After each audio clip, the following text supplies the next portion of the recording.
The email from my father-in-law arrived at 6:38 a.m., nestled between a coupon for photo printing and a client's wedding inquiry. Important family discussion tonight. Dinner at 7. Don't be late. No pleasantries, no explanation, just Robert Morgan's typical directness. Something in my gut twisted as I read it, the same instinct that warns me when a storm is perfect for dramatic photographs but dangerous to chase. Before we jump back in, tell us where you're tuning in from, and if this story touches you, make sure you're subscribed, because tomorrow I've saved something extra special for you. I'm Ellie Chen, and that email was the first domino in the collapse of everything I thought I understood about family loyalty. 10 hours later, standing in the kitchen where I'd spent countless afternoons watching my grandmother roll out dough for pork buns, I wished I'd followed my instinct and stayed away. "We've decided to sell the house," Robert announced, cutting into his steak with surgical precision. "Kyle has an exceptional opportunity with his craft brewery expansion, and we're going to help him secure the Westfield location."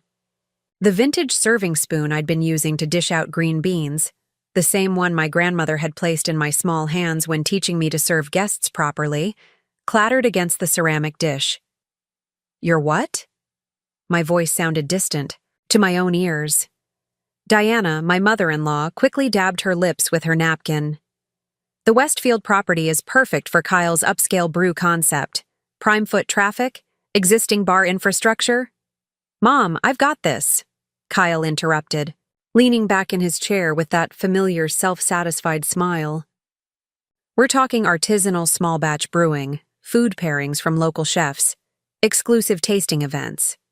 It's going to revolutionize Riverdale's craft beer scene."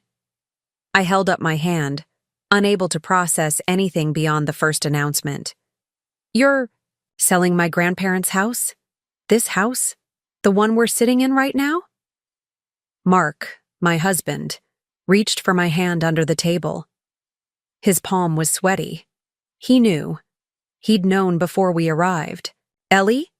Robert set down his knife and fork, using the same patient tone he employed when explaining simple concepts to people he considered slow learners.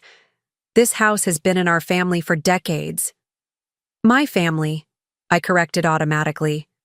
"My grandparents' house. Which became part of our family when your grandmother sold it to us after your grandfather passed," Diana interjected. "We've maintained it for 15 years. At a substantial discount," I reminded her. "Because she wanted me to still have access to my childhood home." Kyle sighed dramatically. "Are we really going to argue about ancient history? The point is, this location is worth a fortune now that Oak Hill is becoming the hot neighborhood. The brewery needs capital, and this house is just sitting here underutilized." I turned to look out the window at the massive oak tree, its branches framing the garden shed where my grandfather had first taught me to develop photographs. The dark room was still there, preserved exactly as he'd left it. What about my photography? Equipment? The dark room? All my childhood photos stored in the attic? "We'll help you move everything to your apartment," Diana offered quickly. "Mark says you've been talking about converting that extra closet into a dark room anyway." I shot my husband a betrayed look. "That closet is barely big enough for my winter coats, let alone an enlarger and developing trays." An uncomfortable silence fell over the table. Mark stared at his plate. "Look, sis," Kyle finally said, breaking the tension. "Change happens. You need to stop clinging to the past. This is a business decision." Something inside me snapped.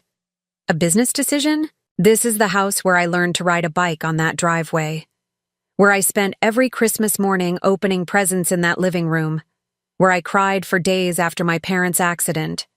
Where I stayed with my grandmother until she got too sick to live alone. But sure, let's trade all that for your latest get-rich-quick scheme.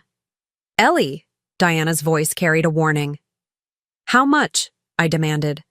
"How much are you selling my childhood home for?" Robert cleared his throat.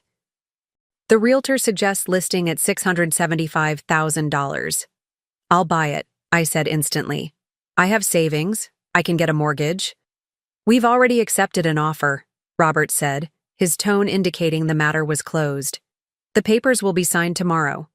The room tilted slightly. "You already? You didn't even give me a chance." "Sweetheart," Mark finally spoke, his voice gentle.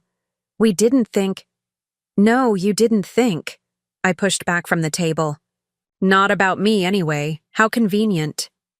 "When do the new owners take possession?" I managed to ask, gripping the edge of the table to steady myself. 30 days, Robert replied, returning to his meal as if we were discussing something as trivial as the weather forecast. I nodded, a strange calm replacing the initial shock. Perfect.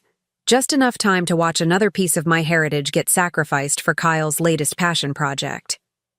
Don't be melodramatic. Kyle rolled his eyes. I'll make it worth everyone's... While when upscale brew takes off, you'll see. Save it, I snapped. I don't want your IPAs or your excuses. I want the home my grandfather built with his own hands. I grabbed my purse from the counter, the same spot I'd always thrown my backpack after school. Ellie, please, Diana called as I headed for the door.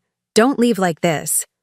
I paused in the doorway, my hand on the frame where pencil marks still tracked my growth from age 6 to 16. You know what hurts the most? I turned back to face them. You didn't even consider me. Didn't think about what this house means to me. It's always been about Kyle, his dreams, his ventures, his failures. Well, congratulations on funding another one of his brilliant ideas. That's not fair, Kyle protested. Life isn't fair, I replied, meeting his eyes. But don't worry, big brother. I'm sure this time your brilliant plan will succeed. And if it doesn't, there's always your parents' retirement fund to fall back on, right? I walked out before anyone could respond, letting the screen door slam behind me. A sound so familiar it had been the soundtrack of my childhood summers. In my car, I gripped the steering wheel until my knuckles turned white, fighting the urge to scream or cry or both. Through the windshield, I could see the Thompson house across the street, its for sale sign freshly planted in the lawn. An idea began forming in my mind. If I couldn't save my grandmother's house, maybe I could do something else. Something that would make all of them understand exactly what they'd sacrificed. I pulled out my phone and called my best friend. Jasmine, it's me. Remember that former church building on Willow Street you showed me last month? I want to make an offer. Today. The expression on Jasmine's face was priceless. We were sitting on her back deck 2 days later, the evening air heavy with jasmine and honeysuckle from her carefully tended garden. You bought the Willow Street Arts Center, she repeated, setting down her wine glass carefully. Just like that. My offer was accepted this morning, I confirmed, a strange mix of determination and terror swirling in my stomach. It needs work, but the bones are good. And you're planning to turn it into a community photography center? Just like that? I leaned forward, pulling up the rough business plan I'd been working on for the past 48 sleepless hours. It's perfect. Just 5 separate studio spaces, that amazing skylight in what used to be the sanctuary, the basement darkroom possibilities. Ellie, Jasmine cut in, her realtor's pragmatism breaking through my enthusiasm. Have you actually run the numbers? On this? That building needs at least $100,000 in renovations before it's usable. I slid my laptop toward her. I've been working on nothing else since that dinner. Look. As she scrolled through my spreadsheets, proposed budgets, and market research, her professional skepticism slowly gave way to intrigue. There's nothing like this in Riverdale, I explained. Not since the community college closed their darkroom. People need a place to learn traditional photography, to connect with other artists. I can offer studio rentals, classes for kids, and adults, exhibition space. And it's just coincidentally located 3 blocks from your grandparents' house? Jasmine raised an eyebrow. Preparing and narrating this story took us a lot of time, so if you are enjoying it, subscribe to our channel. It means a lot to us. Now back to the story. The one Kyle is turning into his brewery headquarters? 4 blocks, I corrected, avoiding her knowing look. And that's beside the point. Is it? She handed back my laptop. Be honest with me, Elle. Is this about creating something meaningful? Or is it about showing Kyle and your in-laws that you can succeed where he'll probably fail? Before I could answer, the sliding glass door opened and Jasmine's neighbor Rachel poked her head out. Sorry to interrupt, but I couldn't help overhearing. Are you really starting a photography center at the old Willow Street Church? That's the plan, I replied, surprised. Rachel stepped onto the deck. My daughter Lucy is obsessed with photography. She's been begging me to find somewhere that teaches actual film developing since her high school cut their arts program. See? I gestured toward Rachel triumphantly. This is exactly why— Your phone's been lighting up, Jasmine interrupted, nodding toward my cell. 3 missed calls from Mark. 1 text. Please call me, we need to talk. I silenced it and turned it face down on the table. You'll have to talk to him eventually, Jasmine said gently. No, I really don't. I stood up and walked to the railing, looking out over the twilight-shadowed yard. They made their choice. Now I'm making mine. Rachel cleared her throat. Well, if you need any help with the photography center, I teach design at the community college. I'd love to be involved. I turned back, surprised once again. Really? Absolutely. The students need exhibition space, and I could coordinate some workshops. Jasmine watched me over the rim of her wineglass. See? This is already bringing people together. The next morning, I met Leo Kim, my contractor, at the Willow Street building. Standing in the soaring main room with light streaming through the stained glass windows, I felt a surge of rightness that pushed away any lingering doubts. The electrical needs a complete overhaul, Leo was saying, tapping on his tablet. And there's some water damage in the north wing, but the structural elements are solid. Whoever built this place built it to last. Like my grandfather, I murmured, running my hand along the worn wooden banister of the central staircase. What was that? Leo asked. Before I could respond, a familiar voice called from the entrance. So this is where you've been hiding. Mark stood in the doorway, silhouetted against the morning light. His shoulders were slumped in the way they always were when he was caught between family loyalties. I'm not hiding, I replied coolly. I'm working. He stepped inside, looking around with genuine curiosity. What is this place? The future home of Frame and Focus, I said, unable to keep the pride from my voice. A community arts and photography center. You bought a building? His eyes widened. Ellie, that's a huge decision to make without consulting my spouse? I finished for him. You mean like the huge decision to sell my childhood home without consulting me? Mark winced. I deserved that. Leo, sensing the tension, muttered something about checking the roof and made a swift exit. Mom and Dad are worried about you, Mark said after an awkward silence. You haven't answered any of their calls. I've been busy. I gestured around the space. Starting a business takes focus. Is that what this is about? Competing with Kyle? I laughed, but it came out harsher than intended. Not everything revolves around your brother, Mark. Some of us actually create things that help people, not just ways to get drunk on overpriced beer. That's not fair. No?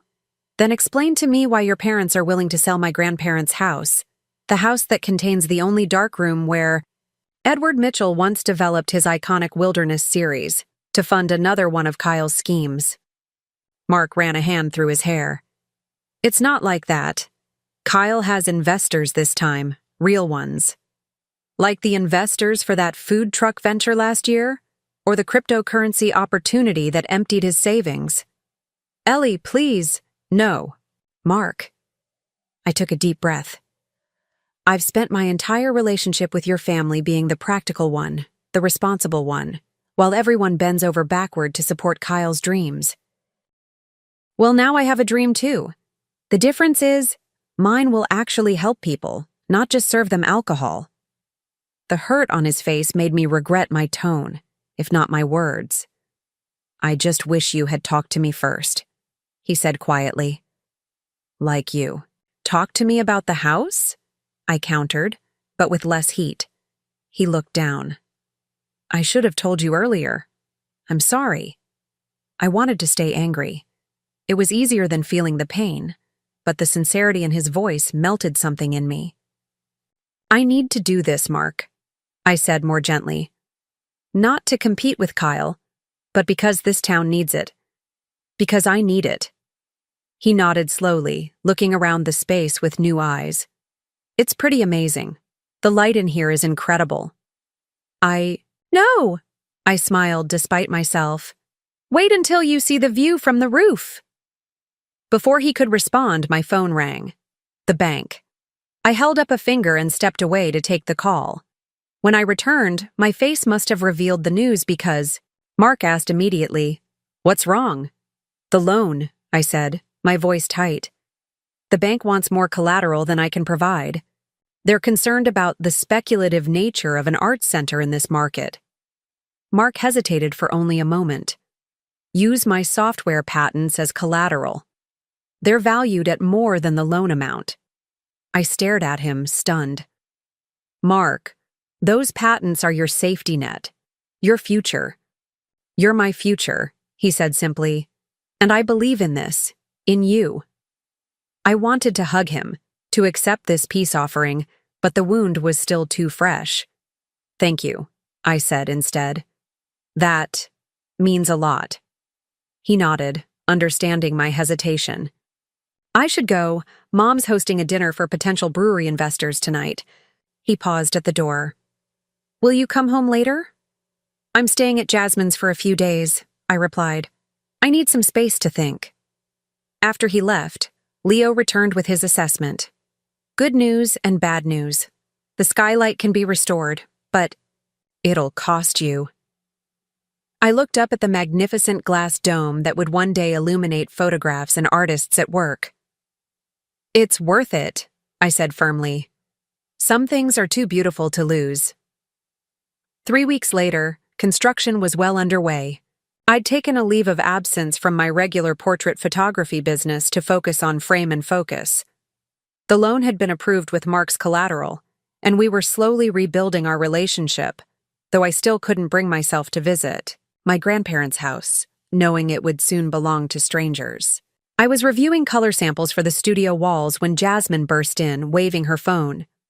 "You're trending on social media. The Riverdale Register did a piece on your project." She thrust her phone at me. The headline read, "Local Photographer Transforms Historic Church into Arts Haven." I scanned the article, smiling at the reporter's enthusiasm about bringing arts education back to Riverdale. But one paragraph made my smile fade. Chen's community focus stands in stark contrast to other recent developments in Oak Hill, including the conversion of a historic craftsman home into headquarters for Upscale Brew, a venture by Kyle Morgan, Chen's brother-in-law. When asked about this family connection, Chen declined to comment. "I never declined to comment," I muttered. "They never asked."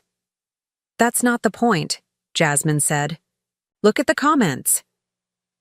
The community response was overwhelming.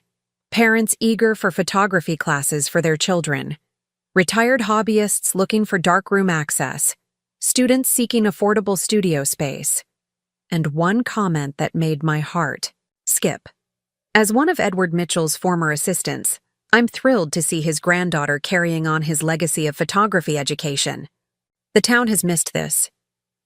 "This is exactly what I've been talking about," I told Jasmine, my voice thick with emotion. "People need this space." A text from Mark interrupted our celebration. "Saw the article. So proud of you. Also, heads up, Kyle's not happy about the comparison the reporter made." As if summoned by the message, the front door banged open and Kyle stormed in, his face flushed. "What the hell, Ellie?" He waved his phone at me. "Trying to make me look bad in the local paper. Now?" "I didn't say a word about you or your brewery. I replied calmly. The reporter drew their own conclusions. You could have mentioned that upscale brew will include a gallery space for local artists, he fumed. That we're part of the cultural revival too. I raised an eyebrow. Is that in your business plan? Now? First I've heard of it. It was always... He stopped, looking around the space with new eyes. The renovation was already transforming the church, with its soaring ceilings now accentuated by dramatic lighting tracks, the original woodwork restored to a warm glow. This is actually impressive, he admitted reluctantly. Thanks, I said, surprised by his candor. But you're still competing with me, he added, his competitive nature reasserting itself. Opening just weeks before my launch, in the same neighborhood. The world doesn't revolve around you, Kyle, I sighed. I chose this location because it has the space and light I need for photography. And because it's walking distance from what used to be your grandparents' house, he retorted. Before I could respond, Leo appeared with an urgent expression. Ellie, we have a problem. The electrician found serious code violations in the previous wiring. We need to gut all of it. We're talking an additional $25,000 minimum. My stomach dropped. The contingency fund wouldn't cover that much. Kyle watched my face fall with an unreadable expression. Cutting corners on safety inspections? Not very community-minded of you.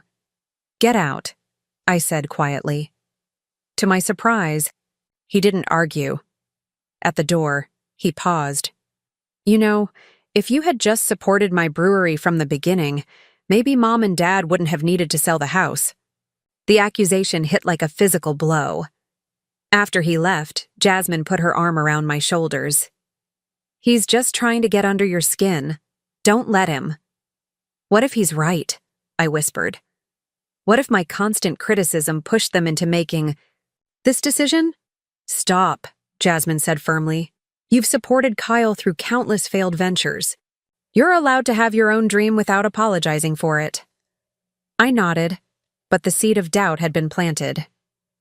That night, alone in Jasmine's guest room, I scrolled through old photos on my phone, snapshots of my grandparents' house through the years. The Christmas when Kyle and Mark had hung lights all along the roofline as a surprise for me.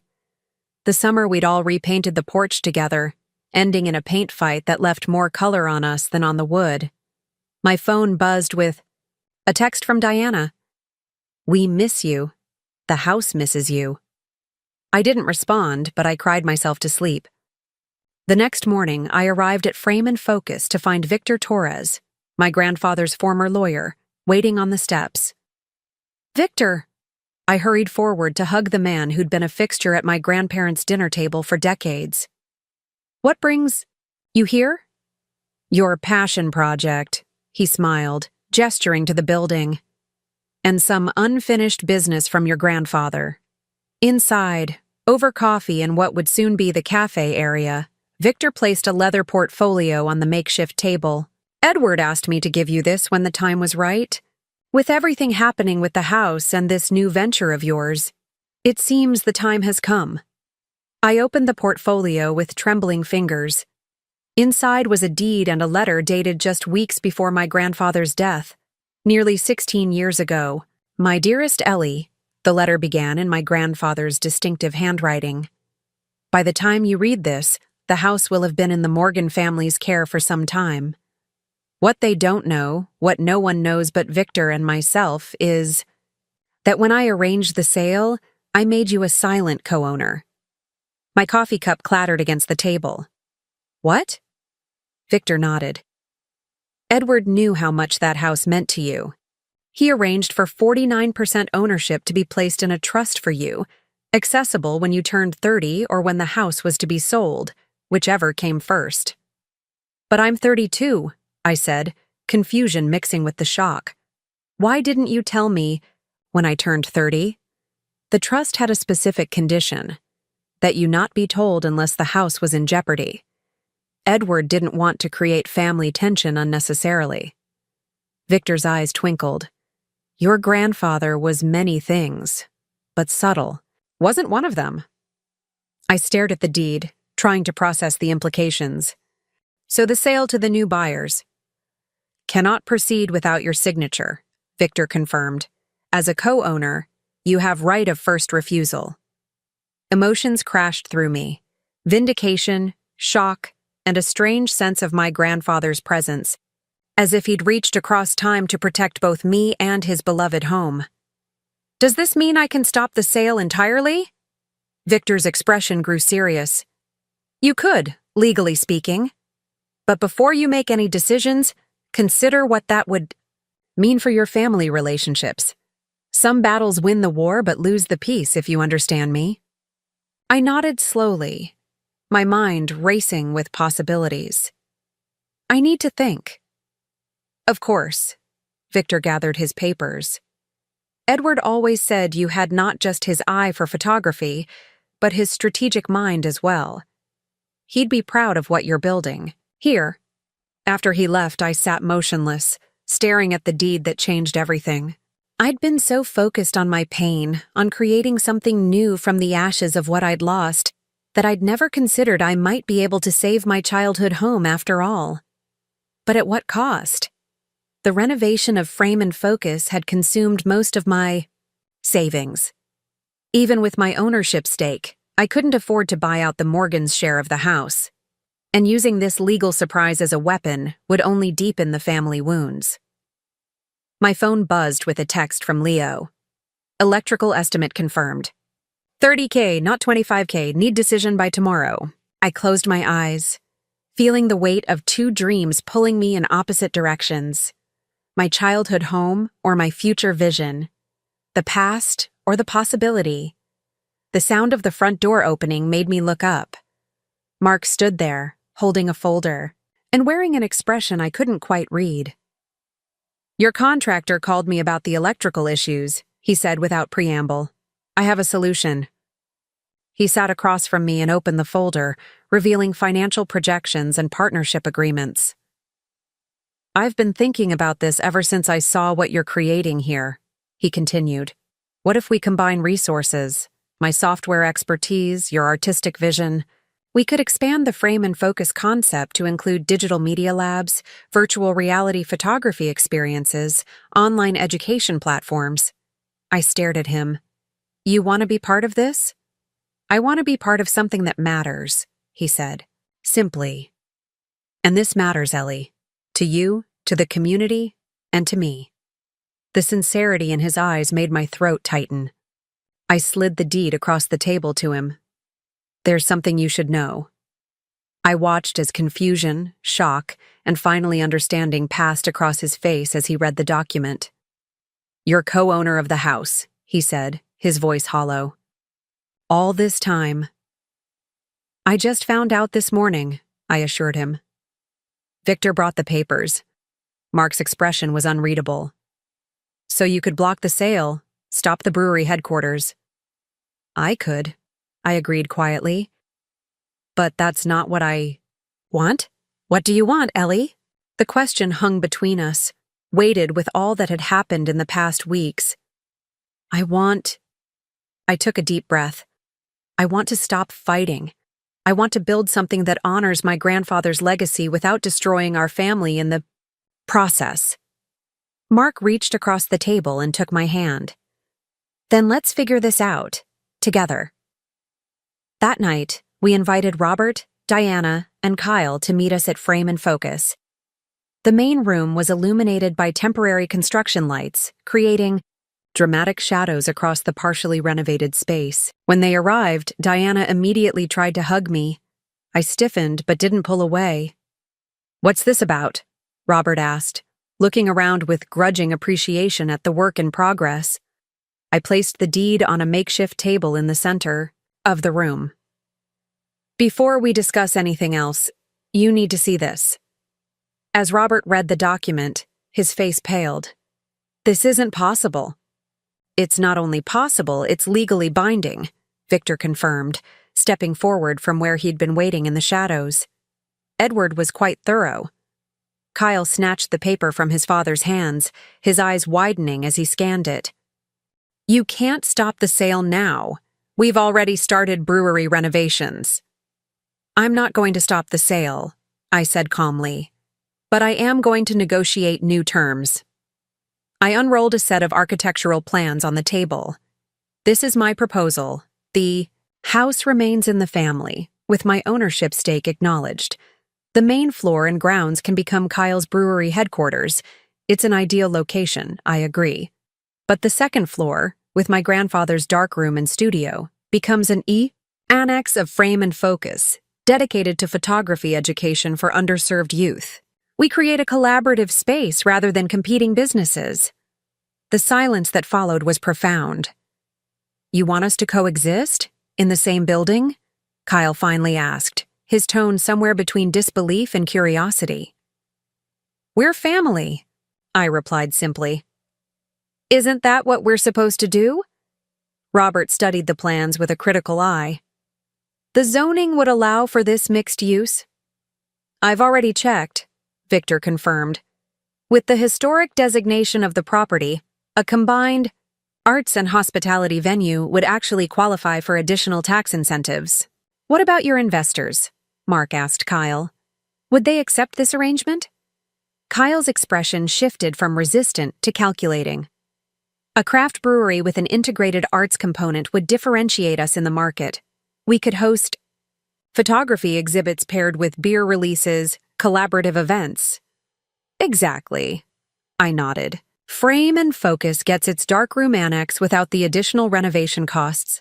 Upscale Brew gets a unique cultural dimension, and the house stays in the family, preserving my grandfather's legacy. Diana wiped tears from her eyes. He planned this all along, didn't he? Edward knew someday we'd need to find a way to honor both the past and the future. I thought of my grandfather, with his photographer's eye that could see beyond the surface to the heart of things. I think he hoped we'd find a way to build something together, not tear each other apart. Robert extended his hand to me, formal as always, but with a new respect in his eyes. We have a deal, Ellie. As we worked out the details, I stepped away for a moment, climbing the stairs to what would become the education center's main classroom. Through the window, I could see my grandparents' house, my house, our house, illuminated by streetlights, its distinctive silhouette, a constant, in a changing neighborhood. Footsteps behind me announced Kyle's presence.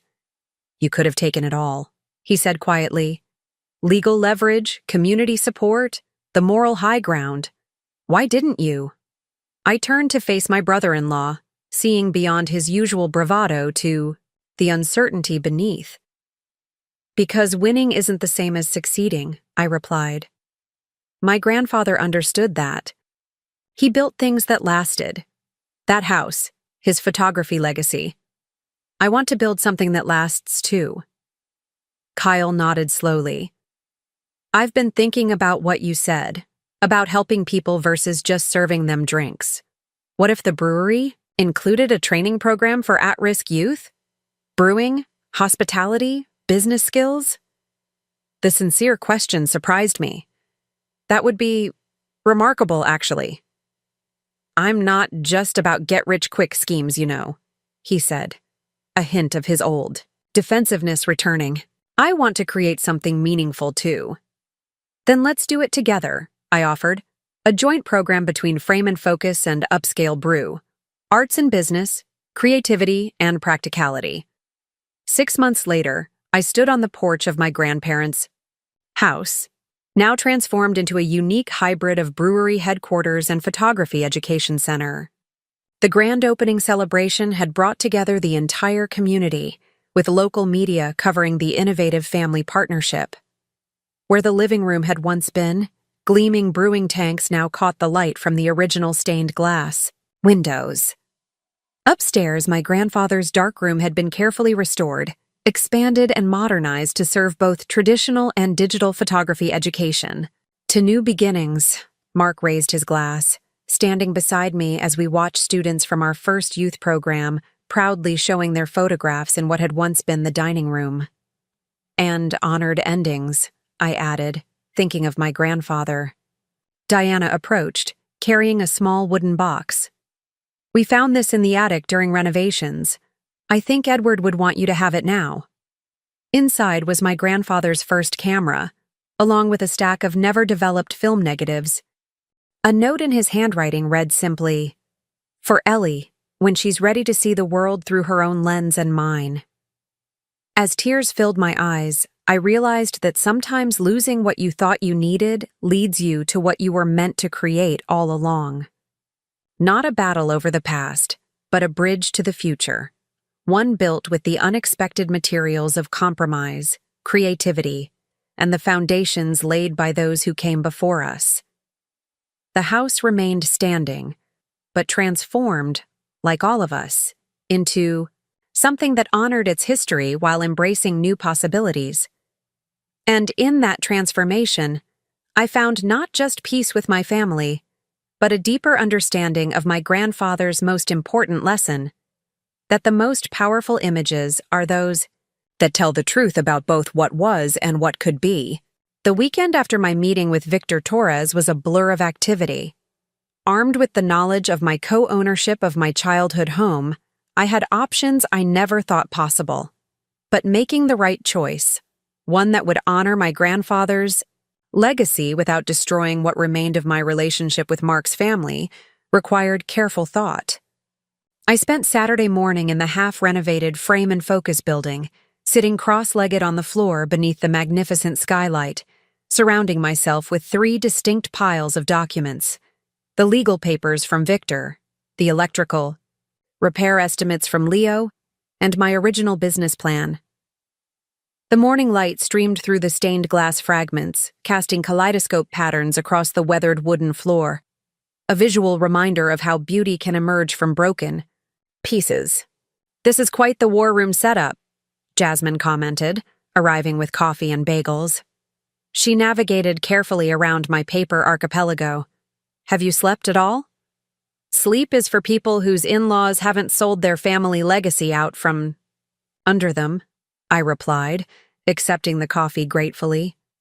Besides, I needed the quiet to think. "And?" Jasmine settled on the floor across from me. "What's the verdict?" I took a deep breath. "I'm going to use the co-ownership as leverage, but not in the way Victor probably expected." "Meaning?" "I'm meeting with Robert and Diana tonight. I'm going to propose a partnership." Jasmine's eyebrows shot up. "A partnership? With the people who betrayed your trust and sold your childhood home without even consulting you?" "With my family," I corrected gently, "however flawed they might be." "Okay," Jasmine said slowly. "I'm going to need more details on this master plan." I pulled out a sketch I'd been working on. The house has always been divided naturally into 2 zones. The main floor was the family space: living room, dining room, kitchen. The upstairs was my grandfather's photography domain, his darkroom, studio, and archive room. What if we honor that division? Kyle gets the main floor for his brewery headquarters. I get the upstairs for a Frame and Focus annex focusing on photography education. Jasmine studied the rough sketch. "And you think Kyle will go for sharing his precious brewery space?" "He might not have a choice," I replied, tapping Victor's legal document. "But more importantly, I think it actually makes sense for both of our businesses. Kyle gets a unique cultural dimension for his brewery, and I get to preserve my grandfather's darkroom without the additional renovation costs." "It's elegant," Jasmine admitted. "If your in-laws are rational people." I laughed without humor. "That's the part I'm not sure about." My phone rang, Mark calling again. After our confrontation at Frame and Focus, we'd been circling each other, cautiously, neither quite ready to bridge the gap that had opened between us. This time, I answered. "Hey," his voice was tentative. "Leo called me about the electrical issues. 30,000 is steep." "It is," I agreed, wondering why my contractor was discussing my financial challenges with my husband. "I've been thinking," Mark continued, "what if I helped? Not just with money, but with expertise.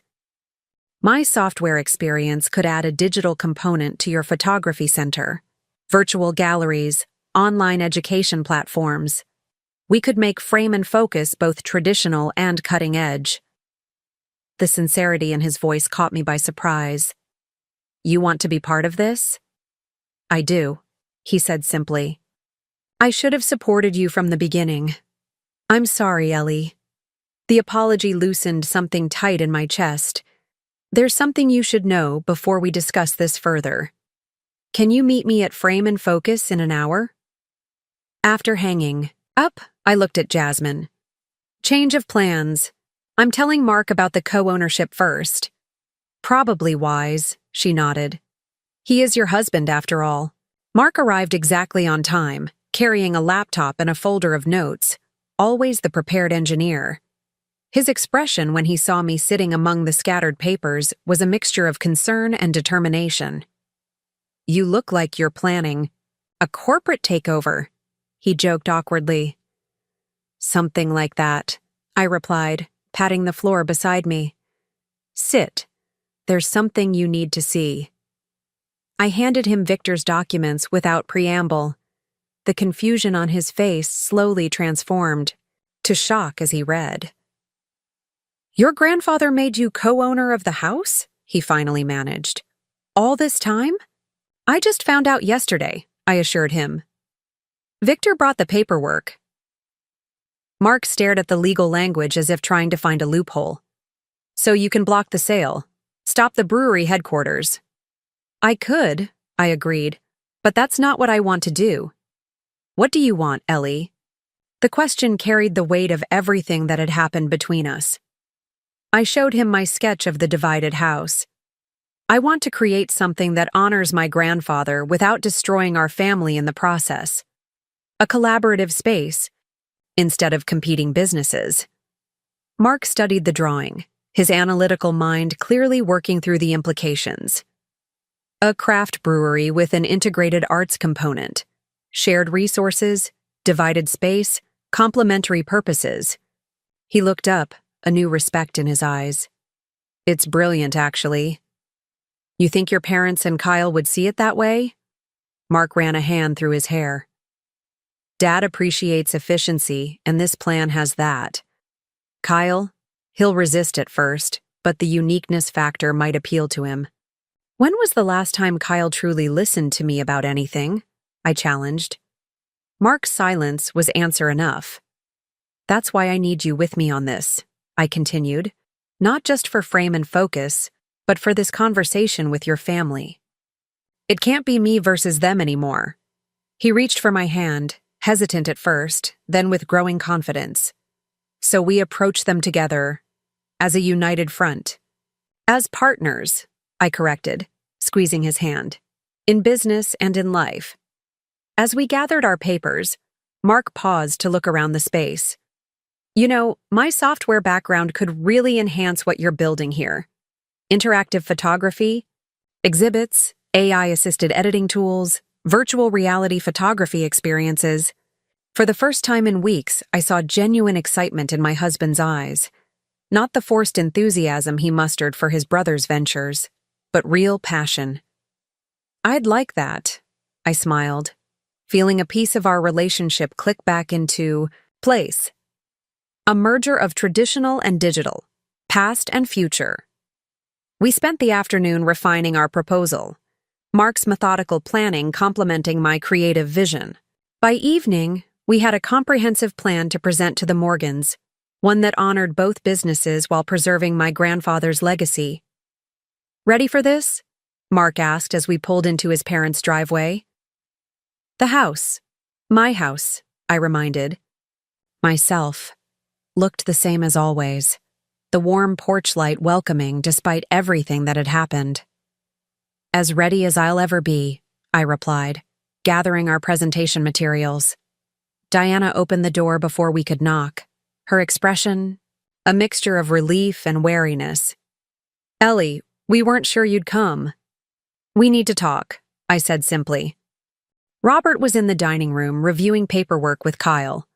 Both men looked up with surprise when I entered. The prodigal daughter-in-law returns, Kyle quipped, though the usual edge in his voice was tempered with something like uncertainty. This isn't a social call, I replied, placing Victor's folder on the table between us. There's something you all need to see. The atmosphere in the room changed dramatically as Robert read the documents, his businessman's composure slipping to reveal genuine shock. This can't be right, he muttered, reaching for his reading glasses to examine the papers more closely. It's not only right, it's legally binding, Mark confirmed. Victor Torres verified everything. My grandfather-in-law was quite thorough. Kyle snatched the papers from his father's hands, his eyes widening as he scanned them.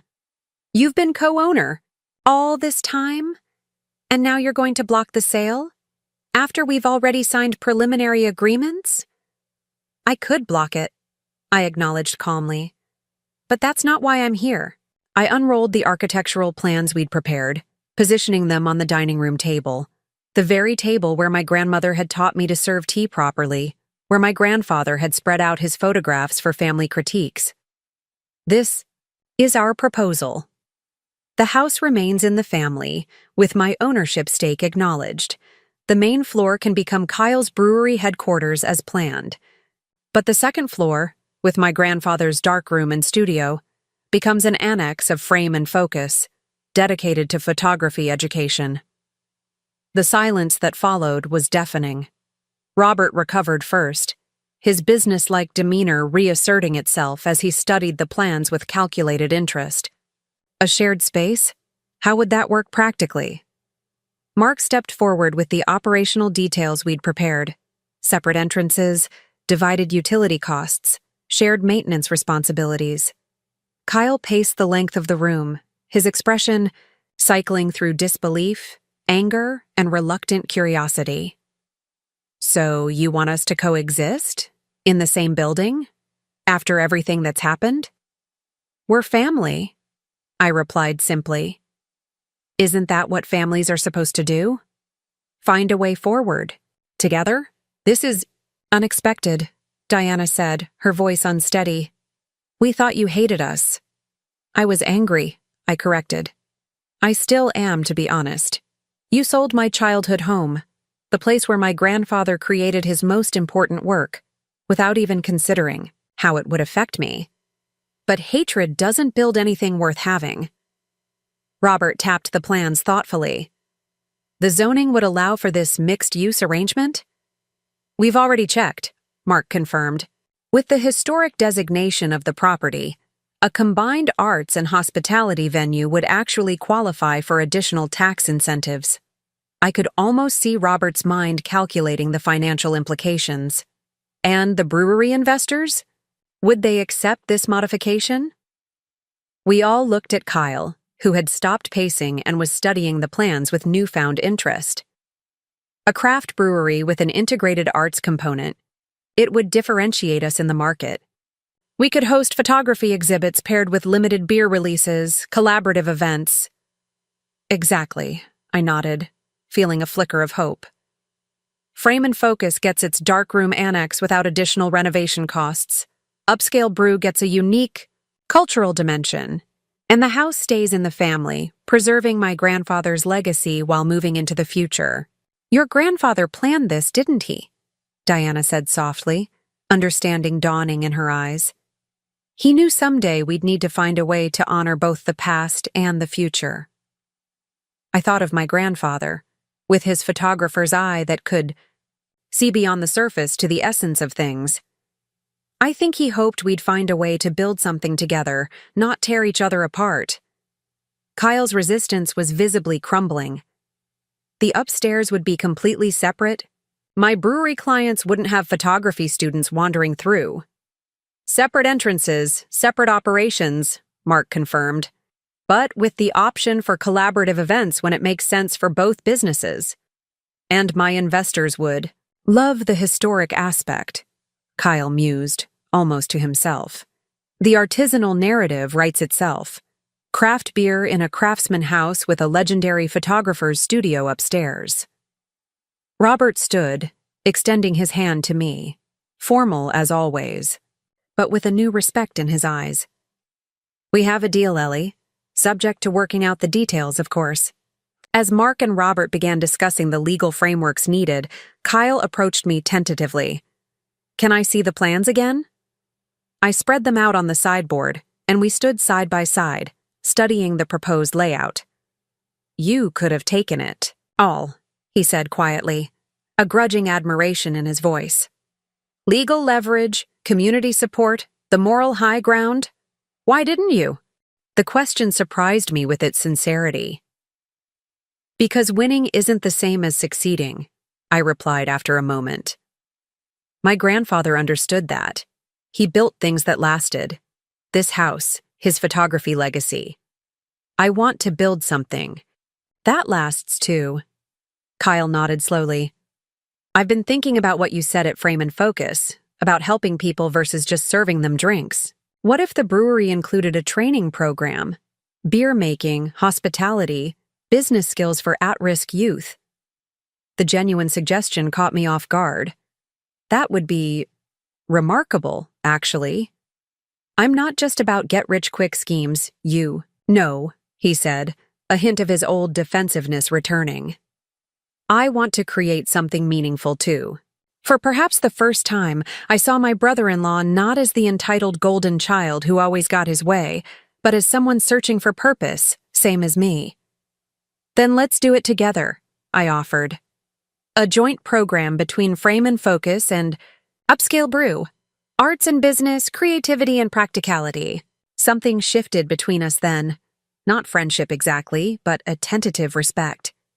The beginning of something new. Diana watched our conversation from across the room, tears shining in her eyes. When Kyle returned to the discussions with Robert and Mark, she approached me hesitantly. "We should have told you about the sale," she admitted. "We just assumed, since you have your own home with Mark now." "It wasn't about ownership," I tried to explain. "It was about history, about respect." "I'm beginning to understand that," she nodded. "Your grandfather was an extraordinary man, wasn't he? To have arranged all this so long ago." "He saw things others missed," I replied. "It's what made him a great photographer, and apparently a prescient planner." Diana touched my arm tentatively. Would you give me a tour of Frame and Focus sometime? I'd like to see what you're building." The olive branch was small but sincere. "I'd like that," I responded, surprising myself with how much I meant it. The next morning, I arrived at Frame and Focus early, needing time to process everything that had happened. The building was quiet, dust motes dancing in the beams of light from the newly restored skylight. Leo and his team wouldn't arrive for another hour. I climbed to the second floor and stood by the window overlooking Willow Street. From this vantage point, I could just see the roofline of my grandparents' house 4 blocks away. 2 buildings, 2 visions, now interwoven in ways I never could have imagined. My phone rang, Jasmine calling for an update. "They agreed," I told her without preamble. "The partnership plan is moving forward." "All of them? Even Kyle?" Her disbelief was evident. "Even Kyle," I confirmed. "He's actually suggesting a joint training program for at-risk youth, brewing and photography skills combined." "Well, I'll be damned," Jasmine laughed. "Maybe there's hope for him yet. Maybe there's hope for all of us," I mused. After hanging up, I opened my laptop to review the day's construction schedule, but found myself drawn instead to my grandfather's photography portfolio website, which I'd maintained since his death. His black and white images of Riverdale in the 1960s and 70s still resonated, capturing a community in transition, finding beauty in unexpected moments and overlooked places. One photograph in particular caught my attention. The Willow Street Church, now Frame and Focus, photographed in 1972, its stained glass windows illuminated from within, a beacon in the evening darkness. The caption read, "Light finds a way through broken pieces." I'd seen the image countless times, but never fully appreciated its connection to my current situation. My grandfather had photographed the building I now owned, decades before I was born. Another piece of his legacy quietly waiting for me to discover it. The sound of footsteps on the stairs interrupted my thoughts. Mark appeared, carrying 2 coffees and a bakery bag. "Peace offering," he said, holding them out. "Cinnamon rolls from Martinelli's. Your favorite." "You didn't have to do that," I said, accepting the coffee gratefully. "I wanted to," he replied, settling beside me on the window ledge. "Besides, we have a lot to discuss. Dad's lawyers are already drafting the partnership agreement for the house." That was fast. "Dad doesn't waste time when he sees a good business opportunity," Mark smiled ruefully. "And speaking of opportunities, I've been thinking more about the digital component for Frame and Focus." He opened his laptop, showing me mock-ups for interactive exhibits, virtual galleries, and photography education apps, clearly the result of a late night's work. "These are amazing," I said, genuinely impressed. "When did you have time to do all this?" "Couldn't sleep," he admitted, too excited about the possibilities. I studied my husband's face, seeing enthusiasm that had been missing for months, maybe years. "You really want to be part of this, don't you?" "I do," he nodded. "I've spent so long helping Kyle with his ventures and doing corporate software, projects that I'd forgotten what it feels like to work on something that actually matters." The honesty in his voice touched something deep within me. "Partner," I said, extending my hand formally. "Partner," he agreed, taking it, then pulling me into an embrace that felt like coming home. The weeks that followed were a whirlwind of activity. The partnership agreement for the house was finalized, with Victor Torres overseeing the legal details to ensure my grandfather's wishes were honored. Frame and Focus construction accelerated, with the electrical issues resolved through a combination of my new loan, secured with Mark's software patents as collateral, and a historic preservation grant Jasmine had discovered. Most surprisingly, Kyle and I established a fragile but growing working relationship, meeting weekly to coordinate our plans for the shared house space. His resistance transformed gradually into genuine collaboration as he recognized the marketing potential of our unusual partnership. "What if we called it darkroom brewing instead of upscale brew?" he suggested during one of our planning sessions at the house. We were sitting on the floor of what had been the living room, now stripped to the studs in preparation for brewery equipment. "It ties our concepts together, acknowledges the photography history." "That's actually brilliant," I admitted, surprised by his willingness to incorporate my grandfather's legacy so prominently. "Don't sound so shocked," he grinned, some of his old cockiness returning. "I occasionally have good ideas." "Occasionally," I agreed with a small smile. As we worked together, I began to see glimpses of the brother-in-law I'd once known. Before the failed business ventures, before the resentments had calcified. The boy who had taught Mark and me to play poker using Halloween candy as chips, who had helped me hang Christmas lights along the roofline the year after my grandmother died. One afternoon, as Kyle and I were measuring the upstairs for the darkroom renovation, he paused by the window overlooking the backyard. "Remember when we built that ridiculous treehouse?" he asked suddenly. "The one that collapsed the first time it rained?" I laughed at the memory. "Your dad was so mad about the wasted lumber. But we rebuilt it," Kyle recalled. "Better the second time. It lasted what, 5 years?" 7, I corrected, until the big storm took down half the tree. We fell silent, both looking at the old oak where only a weathered platform remained, barely visible among the branches. "We should rebuild it," Kyle said unexpectedly. "For the visitors, a camera obscura treehouse. How cool would that be?"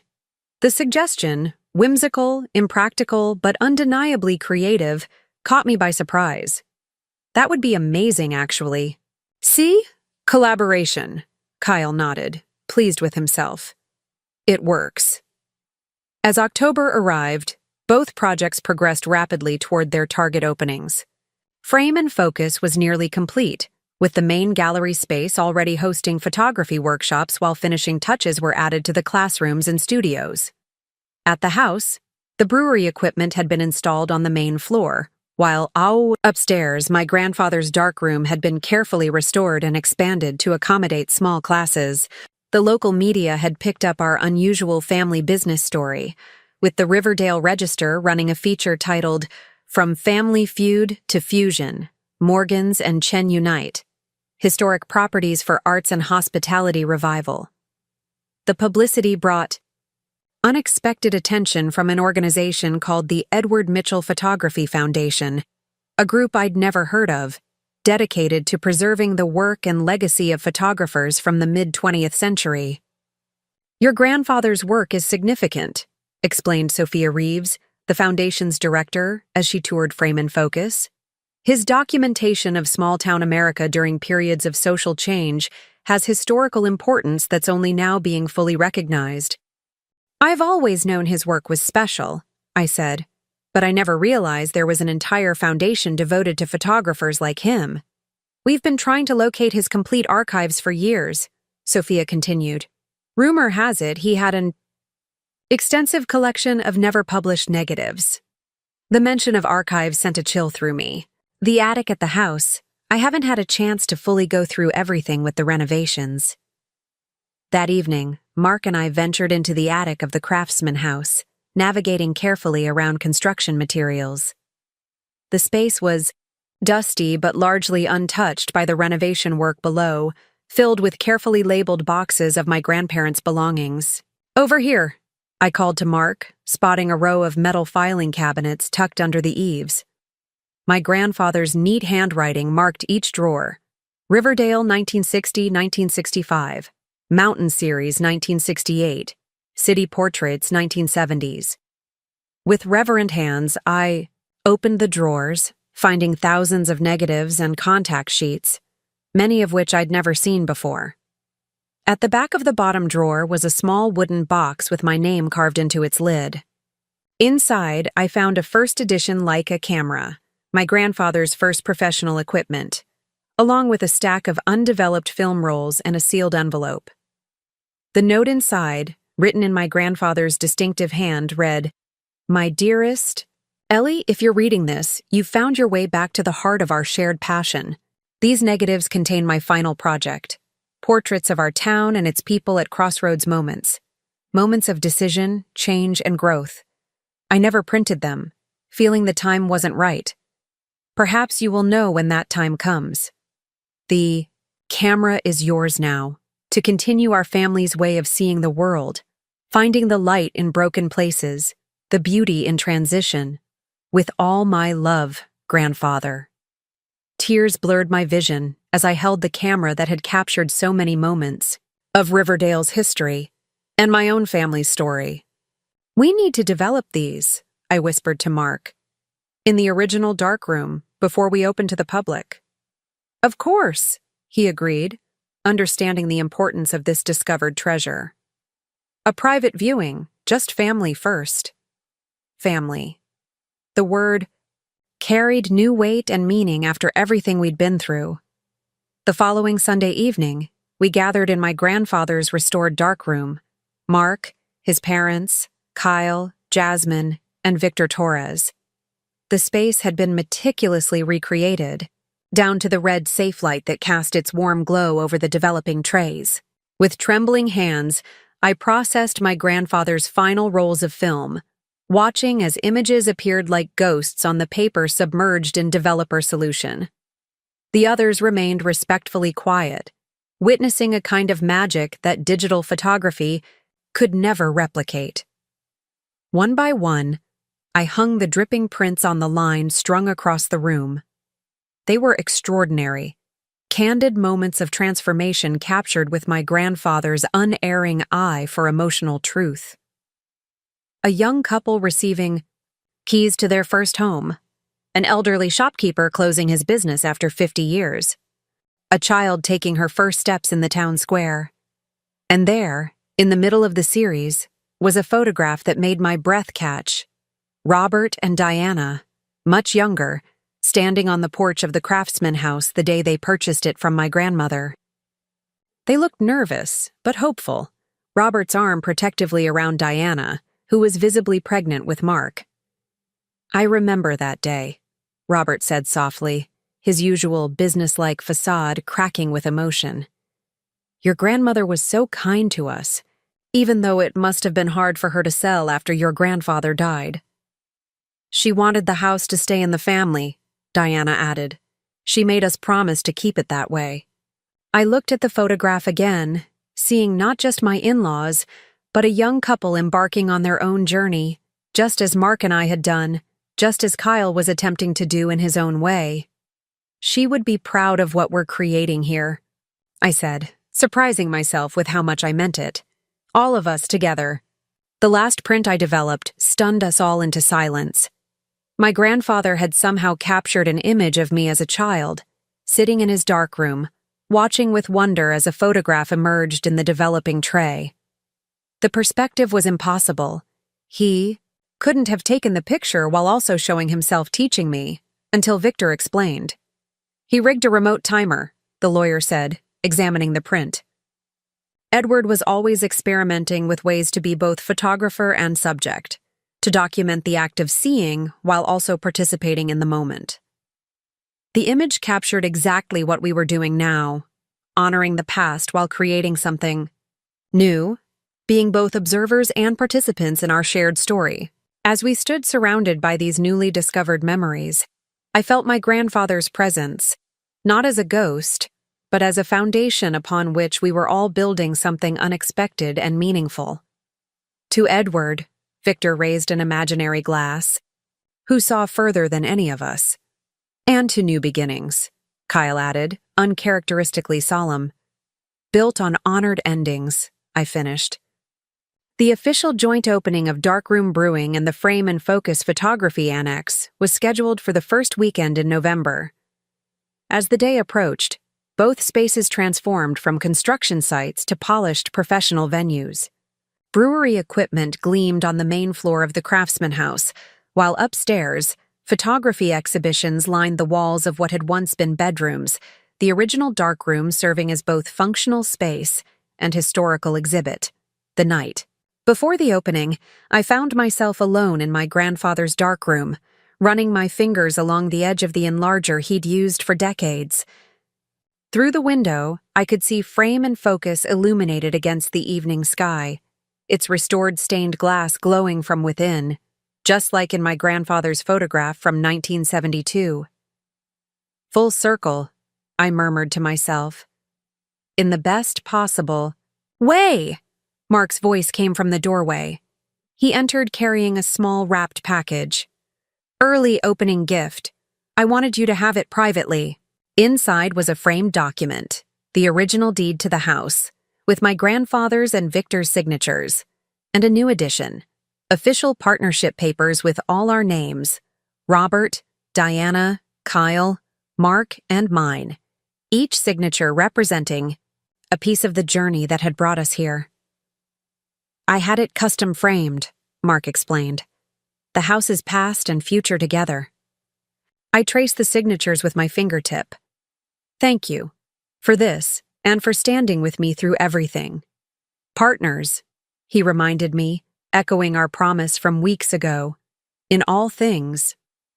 As we locked up for the night, walking hand in hand, down the front path, I glanced back at my grandparents' house. Our house now, transformed but still standing, still sheltering dreams and possibilities, old and new. Tomorrow would bring the public, the media, the beginning of our shared venture.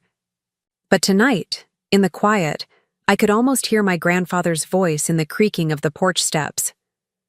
The best photographs capture moments of transition, not endings or beginnings, but the luminous space between, where past and future meet. We had found that space, that moment of transition, and transformed it into something none of us could have created alone. Not an ending or a beginning, but a continuation, a story developing slowly, carefully, into something worth preserving. The morning of our grand opening dawned crisp and clear, the November sky a perfect backdrop for the rich autumn colors that painted Riverdale. I arrived at the Craftsman House at dawn, needing a quiet moment before the whirlwind began. Steam rose from my coffee cup as I stood on the porch, watching the neighborhood slowly come to life. A dog walker nodded in greeting as she passed, her eyes curious about the transformation of the old house with its new darkroom brewing sign hanging prominently beside the smaller frame and focus photography annex plaque near the side entrance. Inside, the main floor gleamed with polished brewing equipment, the copper tanks catching the early light that streamed through the original stained glass windows. Kyle had outdone himself with the design, managing to honor the craftsman architecture, while creating a modern brewery space. The smell of fresh paint mingled with the earthier sense of hops and barley. I climbed the stairs, running my hand along the banister my grandfather had carved decades ago. The upper floor had been meticulously restored, with the original darkroom as its centerpiece.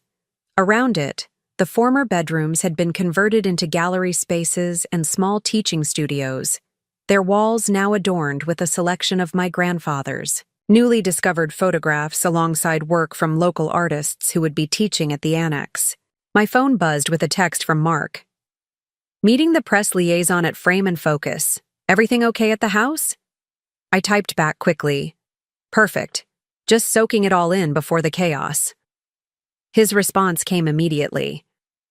"Take your time. This moment belongs to you and your grandfather."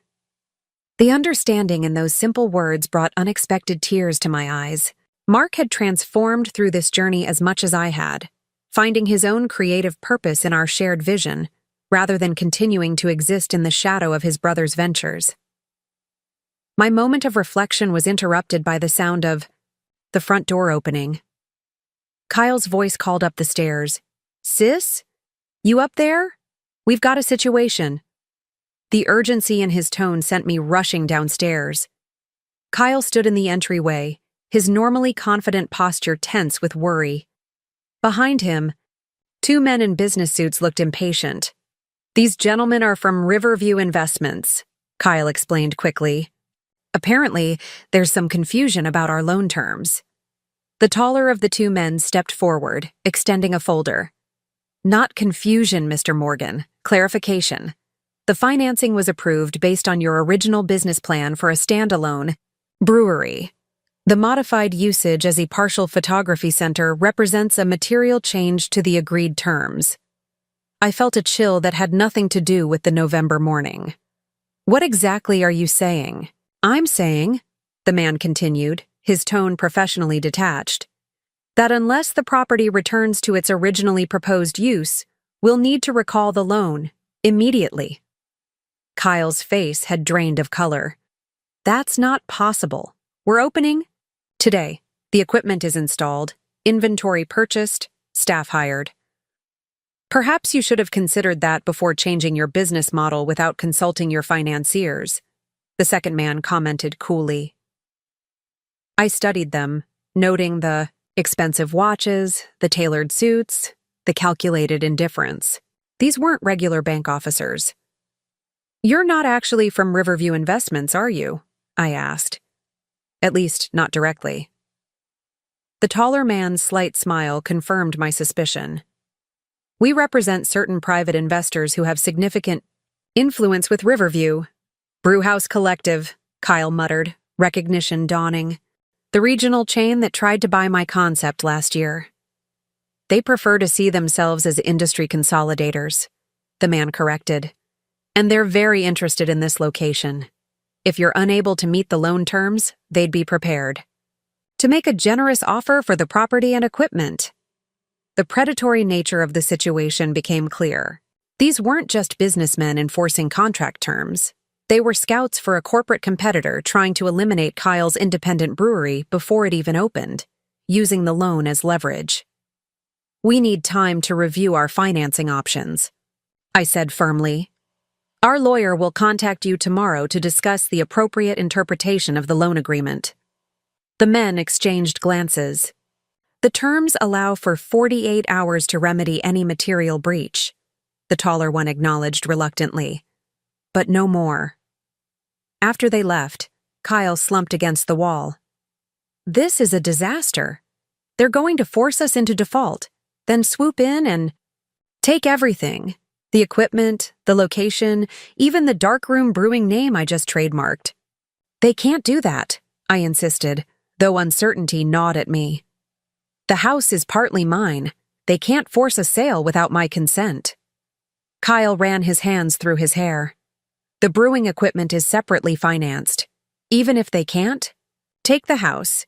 They can repossess everything that makes the brewery functional. And without the brewery, how do we sustain the photography annex? The question hung in the air between us, highlighting how thoroughly our ventures had become intertwined. What had begun as a compromise to preserve my grandfather's legacy had evolved into a truly integrated business model, each part supporting the other. We're not telling anyone about this today, I decided. The opening proceeds as planned while we figure this out. Figure what out? Kyle asked bitterly. How to come up with $300,000 in 48 hours? If necessary, yes, I replied with more confidence than I felt. But first, we need to understand exactly what we're dealing with. Call Victor. We need his legal expertise. I'll contact Mark. As Kyle made the call, I stepped onto the porch again, this time with a very different feeling from my peaceful morning reflection. The neighborhood still looked the same. Autumn leaves drifting lazily to the ground, neighbors walking their dogs, life continuing undisturbed. But everything had changed. Again. I called Mark, explaining the situation as concisely as possible. I'll be right there, he said immediately. And Ellie? Don't worry. We've come too far to let this stop us now. By the time Mark arrived, Victor Torres was already reviewing the loan documents in the brewery's office, formerly the house's dining room. The elderly lawyer's expression grew increasingly grave as he examined the fine print. It's cleverly done, he admitted finally. The loan is contingent on the property's use as described in the original business plan. The mixed-use arrangement technically constitutes a breach of terms. Can they really call the loan due this quickly? Mark asked. Victor sighed. Unfortunately, yes. The acceleration clause is quite clear. If they determine there's a material breach, they can demand immediate repayment. This is my fault, Kyle said quietly. His usual bravado had evaporated, leaving something I rarely saw in my brother-in-law, humility. I was so excited about our partnership that I didn't think to clear it with the lenders first. We all overlooked it, Mark countered. None of us thought to review the financing terms when we changed the business model. I paced the room, mind racing. Options, Victor. What are our options? 3 possibilities, the lawyer replied methodically. 1. Secure alternative financing within 48 hours to pay off the existing loan. Challenging, but not impossible. 2. Revert to the original business plan. Remove the photography annex and return to a standalone brewery. Or 3. Legal challenge. We could argue that the mixed use doesn't materially affect the property's value or the loan's security. How long would a legal challenge take? I asked. Months, most likely. And the lender could still restrict access to operating capital during the proceedings. Not viable then, Mark shook his head. We can't put everything on hold for months of litigation. And removing the photography annex isn't an option, I said firmly. That's non-negotiable. Kyle looked at me with surprise. Even if it means losing everything? The brewery and the annex? My grandfather protected his legacy for a reason, I replied. I won't be the one to dismantle it. An uncomfortable silence filled the room as the reality of our situation sank in. We had less than 48 hours to secure financing for a hybrid business model that conventional lenders might view as risky, especially with the opening day already upon us. I have some savings, Mark offered. Not enough to cover the full amount, but it's a start. I could sell my equipment, I added, the thought painful but necessary. The professional cameras, my studio gear. Kyle shook his head. That's your livelihood, and even combined, it wouldn't come close to what we need. Victor cleared his throat. Before we resort to such measures, there may be another approach. The Edward Mitchell Photography Foundation expressed interest in your grandfather's archives. Yes? They might be willing to provide funding in exchange for certain rights to his collection. The suggestion felt like another blow. Sell my grandfather's photographs? The negatives he entrusted to me? Not sell, Victor clarified gently. Partner. A cultural institution like the foundation could provide grants, not loans. They might fund the photography annex as a preservation project, which could reduce the commercial financing needed for the brewery portion. It was a creative solution, but the timing seemed impossible. The foundation representative is coming. To the opening tonight, I said. There's no way to negotiate and complete such an arrangement in 48 hours. Perhaps not, Victor acknowledged. But it might buy us time if we can show the lender that alternative financing is being arranged. As Victor and Mark discussed potential approaches to the foundation, I stepped into the hallway, needing a moment to think. The house felt different now, heavy with the possibility of another loss. After everything we'd overcome, the initial betrayal, the competing visions, the family reconciliation, to fail because of fine print and corporate predators seemed unbearably cruel. My gaze fell on a photograph hanging in the hallway, one of my grandfather's newly discovered images showing the Craftsman House under construction in 1922.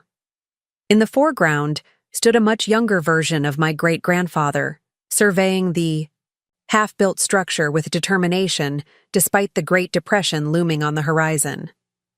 He had persevered through economic hardship to create something lasting. Could we do any less? I returned to the office with renewed resolve. We're not canceling the opening. Today proceeds exactly as planned. Ellie, Mark began cautiously, maybe we should consider— No, I cut him off. These corporate vultures are betting we'll panic. That's exactly what they want, to force a rushed sale. We're not giving them the satisfaction. Kyle looked uncertain. What about the 48-hour deadline?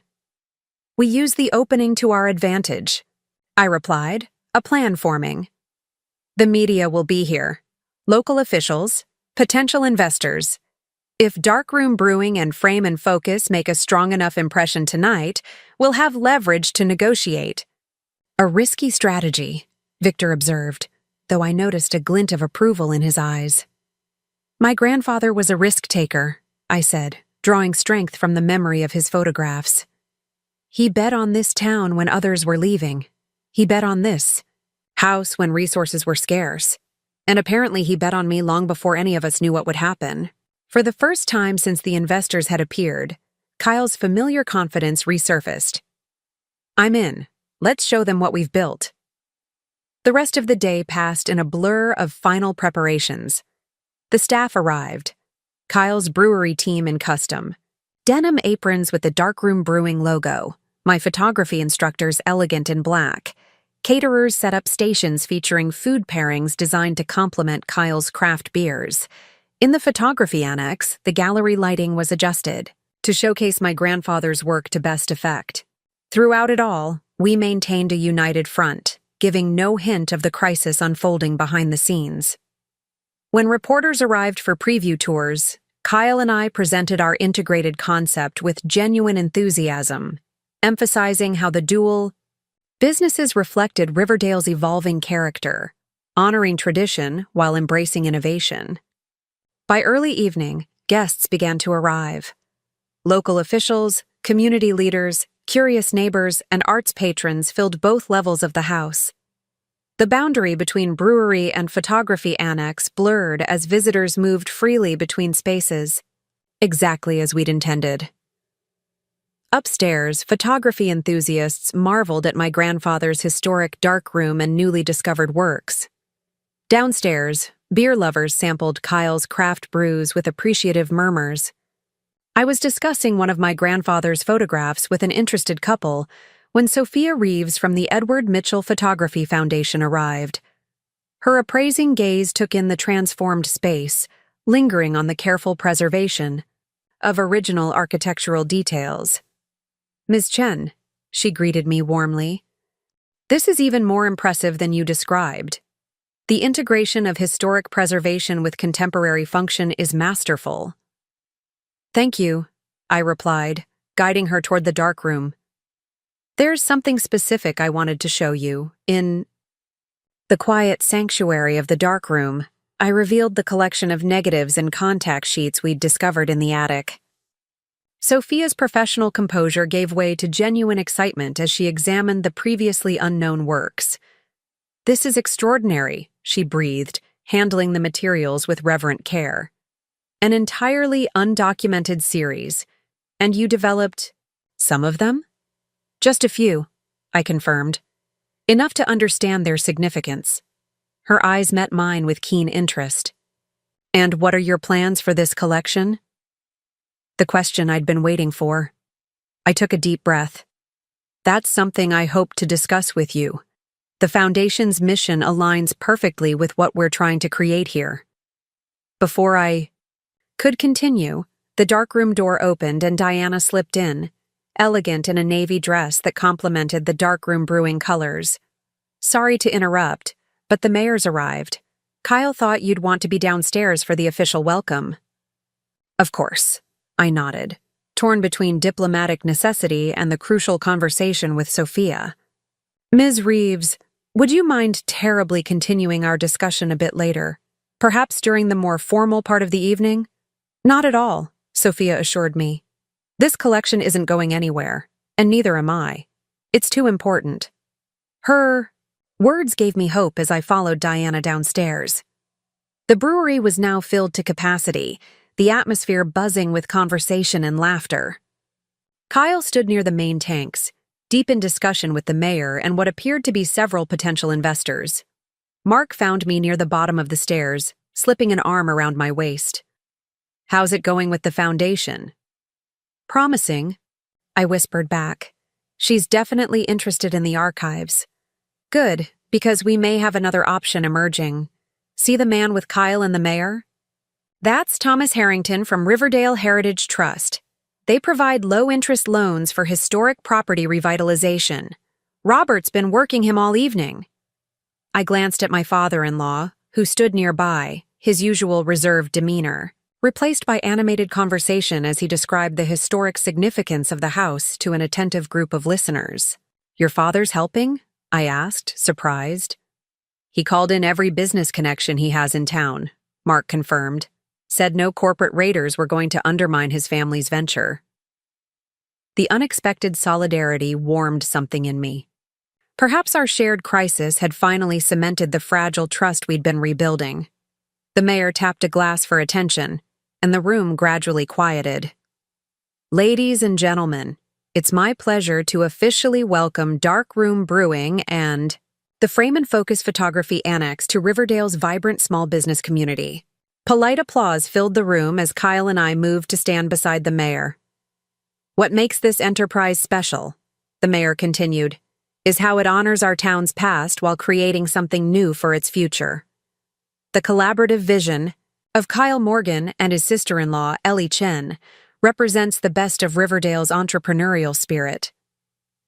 As the mayor spoke, I noticed movement at the entrance. The two men from Riverview Investments had returned, observing the proceedings, with poorly concealed displeasure. The successful turnout and community support were clearly not what they had anticipated.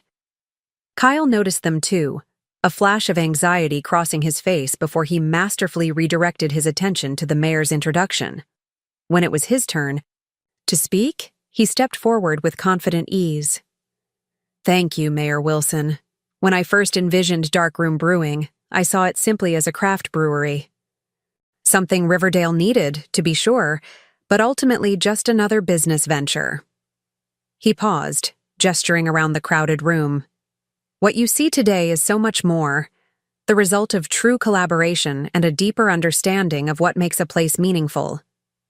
He turned toward me with genuine appreciation. My sister-in-law taught me that success isn't just about profit margins or market share. It's about creating something that matters to the community, something that lasts. The sincerity in his voice caught me off guard. This wasn't the entitled, self-focused Kyle I'd known for years. Something had shifted.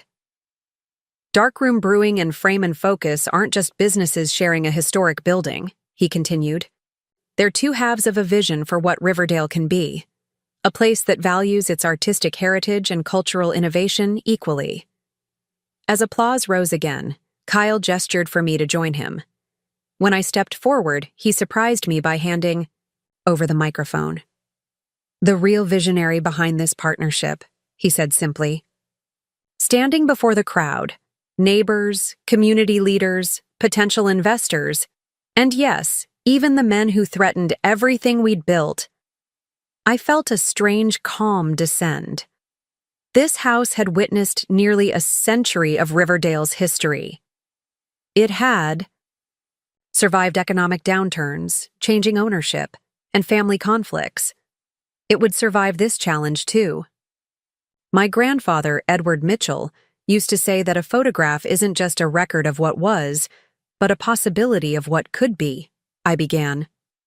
When I look around this room, I see exactly what he meant. The possibility of a community gathering place that honors our past while creating new memories. The possibility of education and artistry coexisting with entrepreneurship and innovation. I met the eyes of the Riverview representatives directly. Some might see this dual-purpose space as unconventional or even risky, but the greatest rewards often come from the boldest visions. My grandfather understood that when he documented Riverdale's evolution through decades of change, Kyle and I understand it as we blend two seemingly different ventures into something greater than either could be alone. Sophia Reeves from the foundation nodded approvingly from where she stood near the darkroom stairs. Thomas Harrington from the Heritage Trust was taking notes. Even Robert looked uncharacteristically proud. So please, I concluded, enjoy exploring both the brewery and the photography annex tonight. Sample Kyle's masterfully crafted beers. Examine my grandfather's newly discovered photographs upstairs. And remember that Riverdale's strength has always been in its ability to honor tradition while embracing change. The response was enthusiastic, with guests immediately resuming their exploration of the dual spaces. As the crowd dispersed, Sophia approached, accompanied by an older gentleman I didn't recognize. Ms. Chen, that was beautifully expressed, she said. Allow me to introduce Howard Levinson, the Foundation's Director of Preservation Projects.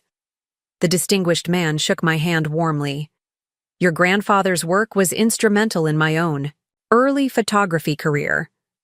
This space you've created, it's exactly the kind of living preservation our foundation seeks to support. My pulse quickened.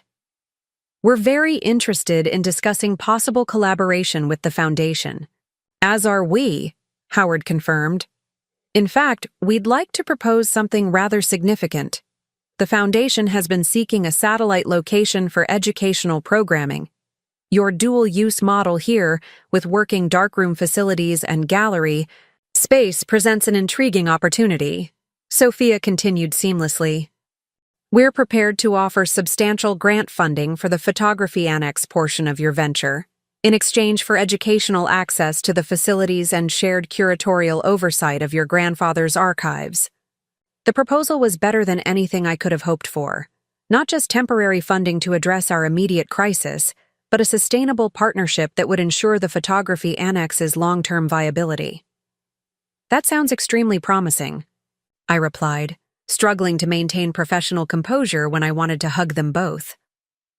When might we discuss specific terms? No time like the present, Howard smiled. We brought a preliminary proposal with us. Shall we find a quieter spot to review it? As we headed toward the office, I caught Kyle's eye across the room. He was deep in conversation with Thomas Harrington from the Heritage Trust, but the subtle thumbs up he flashed told me his discussions were going equally well. The rest of the evening unfolded with a dreamlike quality. While guests continued to enjoy the grand opening festivities, a series of meetings took place in the former dining room. The foundation representatives outlined a generous grant proposal that would fund approximately half of our needed amount. Thomas Harrington expressed the Heritage Trust's interest in providing a low-interest loan for the remainder, secured by the historic property's cultural significance rather than conventional collateral. By the time the last guests departed, we had verbal commitments that, while not resolving our 48-hour deadline completely, provided enough substantive progress that Victor felt confident we could negotiate an extension from Riverview. Corporate raiders thrive on distress and confusion, the lawyer explained as we gathered for a post-event assessment. When they see organized resistance and viable alternatives, they typically reassess their aggressive tactics.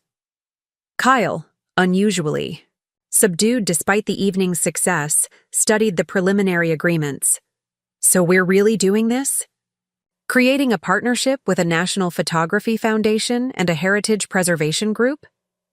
Having second thoughts? I asked, prepared for his entrepreneurial spirit to chafe at the additional oversight these partnerships would entail. To my surprise, he shook his head. The opposite, actually. This is bigger than what I originally envisioned, more meaningful. Robert, who had remained after Diana went home exhausted, cleared his throat. Your business model is unconventional, but tonight proved it has merit. These institutional partnerships add credibility and stability, and they preserve the dual-purpose nature of the space, Mark added, which was always the most important aspect to Ellie. I thought about how far we'd come, from my initial anger at being excluded from the house sale to this moment of collaborative possibility. It's not what any of us planned, I acknowledged, but maybe it's better for that very reason. The next morning, Victor and Kyle met with the Riverview representatives. Armed with our preliminary agreements from the Foundation and Heritage Trust, they successfully negotiated a 2-week extension on the loan terms, enough time to finalize the alternative financing arrangements. When they returned to the house, Kyle's expression was a mixture of relief and lingering concern. We've got breathing room, but they're not happy. The Brewhouse Collective really wanted this location. Let them be unhappy, Robert said dismissively. They played hardball and lost. That's business. Kyle looked at his father with new appreciation. Thanks for backing us up, Dad. I know this isn't the straightforward brewery investment you originally signed on for. It's better, Robert replied simply. More sustainable, less vulnerable to market trends or corporate predators. I studied my father-in-law, seeing him with fresh eyes. His initial betrayal in selling the house without consulting me had stemmed not from disrespect, but from a lifetime of traditional business thinking.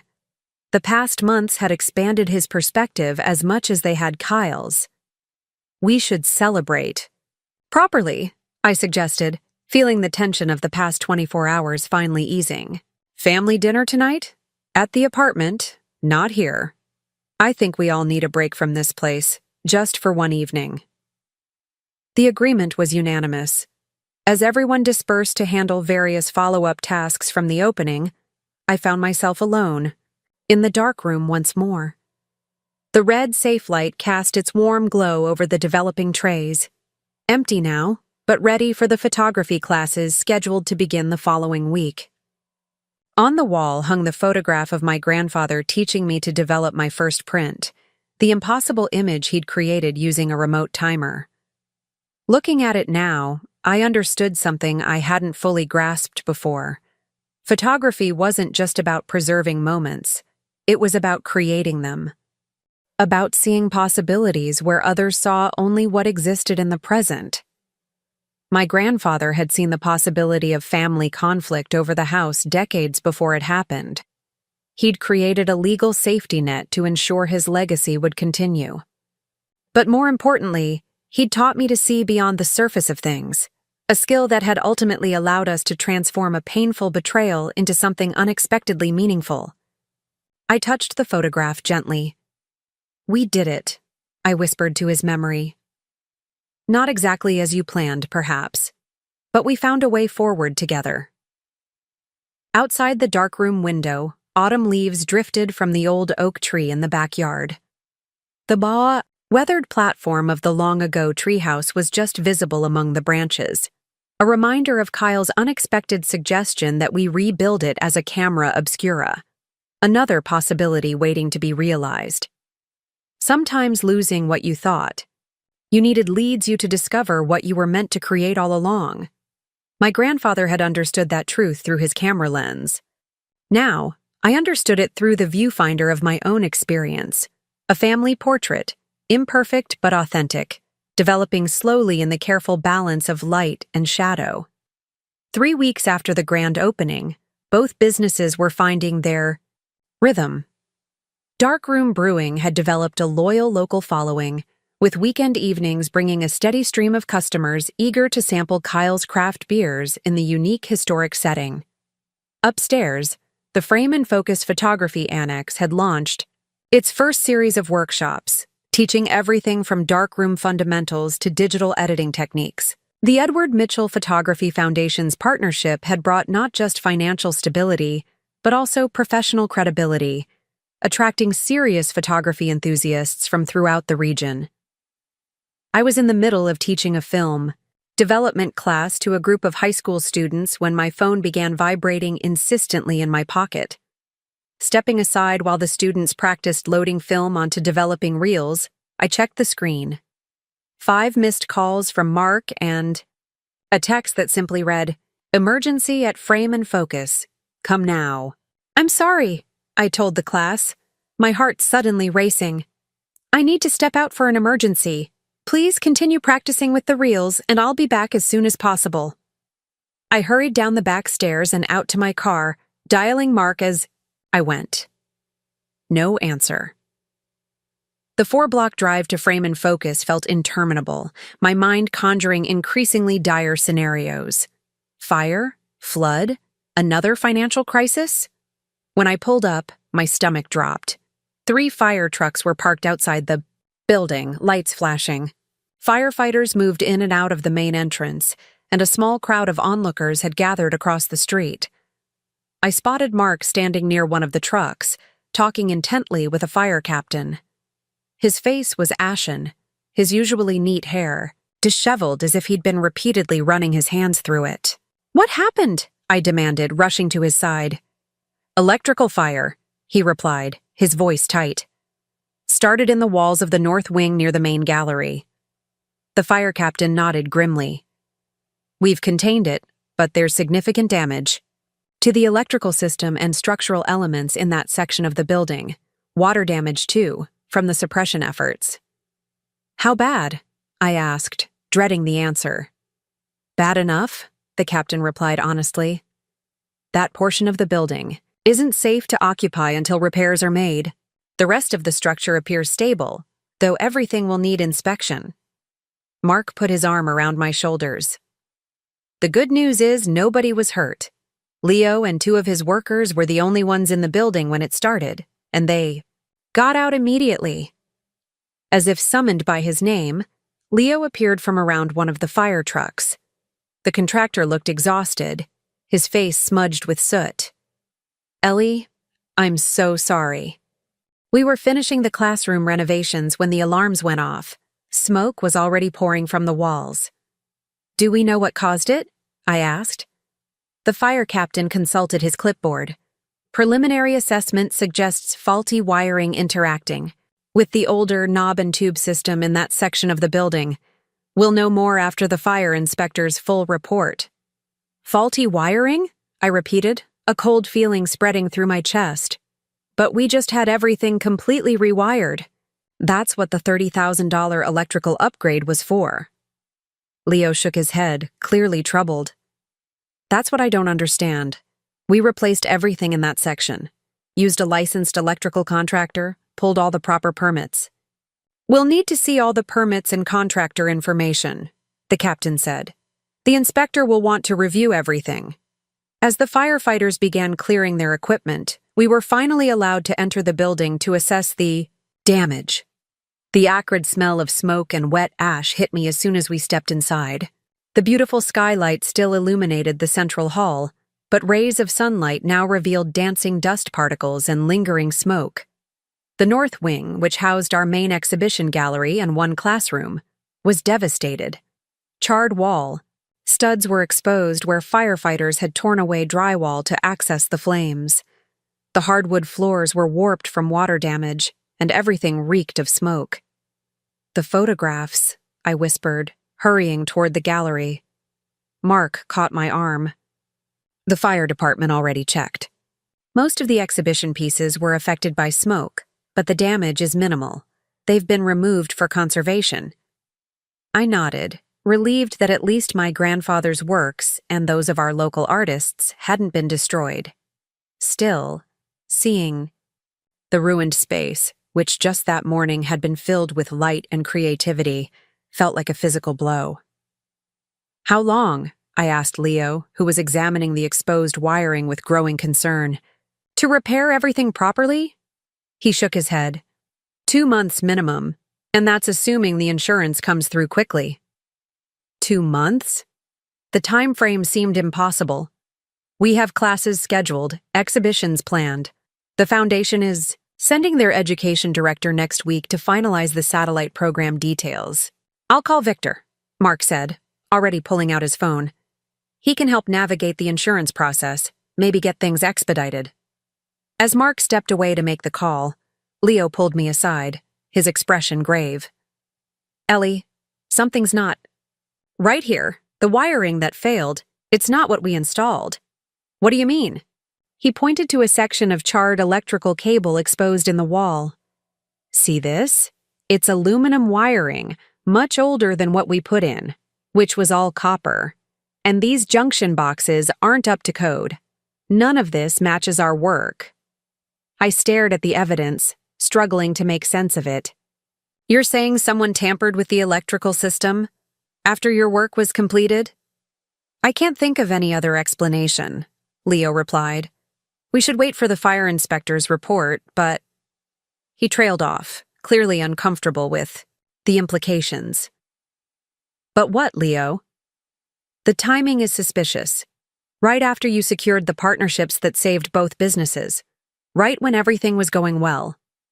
He lowered his voice. "Remember those investors who tried to force Kyle into default? The ones who wanted this location?" The suggestion seemed almost too sinister to contemplate, yet I couldn't dismiss it entirely. Corporate competitors resorting to sabotage? It sounded like something from a movie, not real life in our small town. "Let's not jump to conclusions," I said, though uncertainty gnawed at me. "We'll wait for the official investigation." Mark returned, his expression slightly less bleak. "Victor's already contacting the insurance company. Says we should document everything ourselves too. Photos, video, inventory of all damaged items." As we began the grim task of cataloging the destruction, my phone rang. "Kyle." "I just heard," he said without preamble. "Are you okay? How bad is it?" "The north wing is destroyed," I replied, watching a firefighter carry out a sodden stack of photography textbooks. "The rest has smoke damage. I'm closing the brewery for the day," Kyle said immediately. "I'll be there in 10 minutes. We'll figure this out." His unhesitating support brought unexpected tears to my eyes. "Thanks, Kyle." By evening, the initial shock had given way to practical concerns. We'd assembled a crisis team at the Craftsman house. Mark, Kyle, Victor, Leo, and representatives from both the Foundation and Heritage Trust. The dining room table was covered with insurance forms, repair estimates, and contingency plans. "The insurance adjuster will come tomorrow," Victor explained, organizing the documentation we'd gathered. "But we should be prepared for delays. Fire claims, especially with possible electrical code violations, can be complicated." "We can't wait for the insurance to resolve," I insisted. "We have commitments to students, faculty, exhibiting artists." "Not to mention the foundation partnership," Mark added. "If we can't deliver on the educational programming we promised, they might reconsider the grant funding." Sophia Reeves from the foundation, who had driven in from the city upon hearing the news, shook her head. "The foundation's commitment isn't wavering. We believe in what you're creating here." "But practically speaking," I pressed, We need functional space for the programs. Thomas Harrington from the Heritage Trust studied the preliminary repair estimates Leo had provided.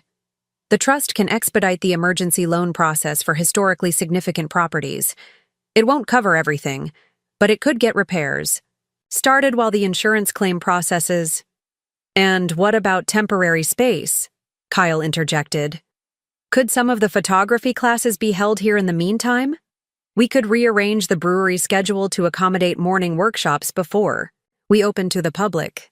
I looked at my brother-in-law with genuine gratitude. You'd do that? He shrugged, though I could see the sincerity behind his casual demeanor. We're partners, right? Besides, the dark room up here is actually bigger than the one at Frame and Focus. As the others discussed logistics, I slipped outside for a moment of quiet. The night air was crisp with approaching winter, stars sharp in the clear sky above. Leaning against the porch railing, I tried to process the day's events.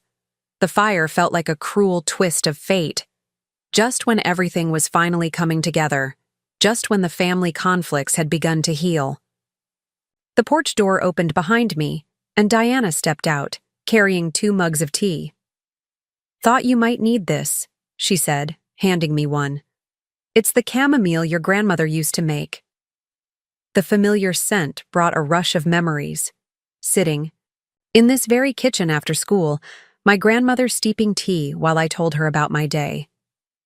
It was a small thing, but the fact that Diana had remembered this detail, had thought to recreate this comfort from my past, touched me deeply.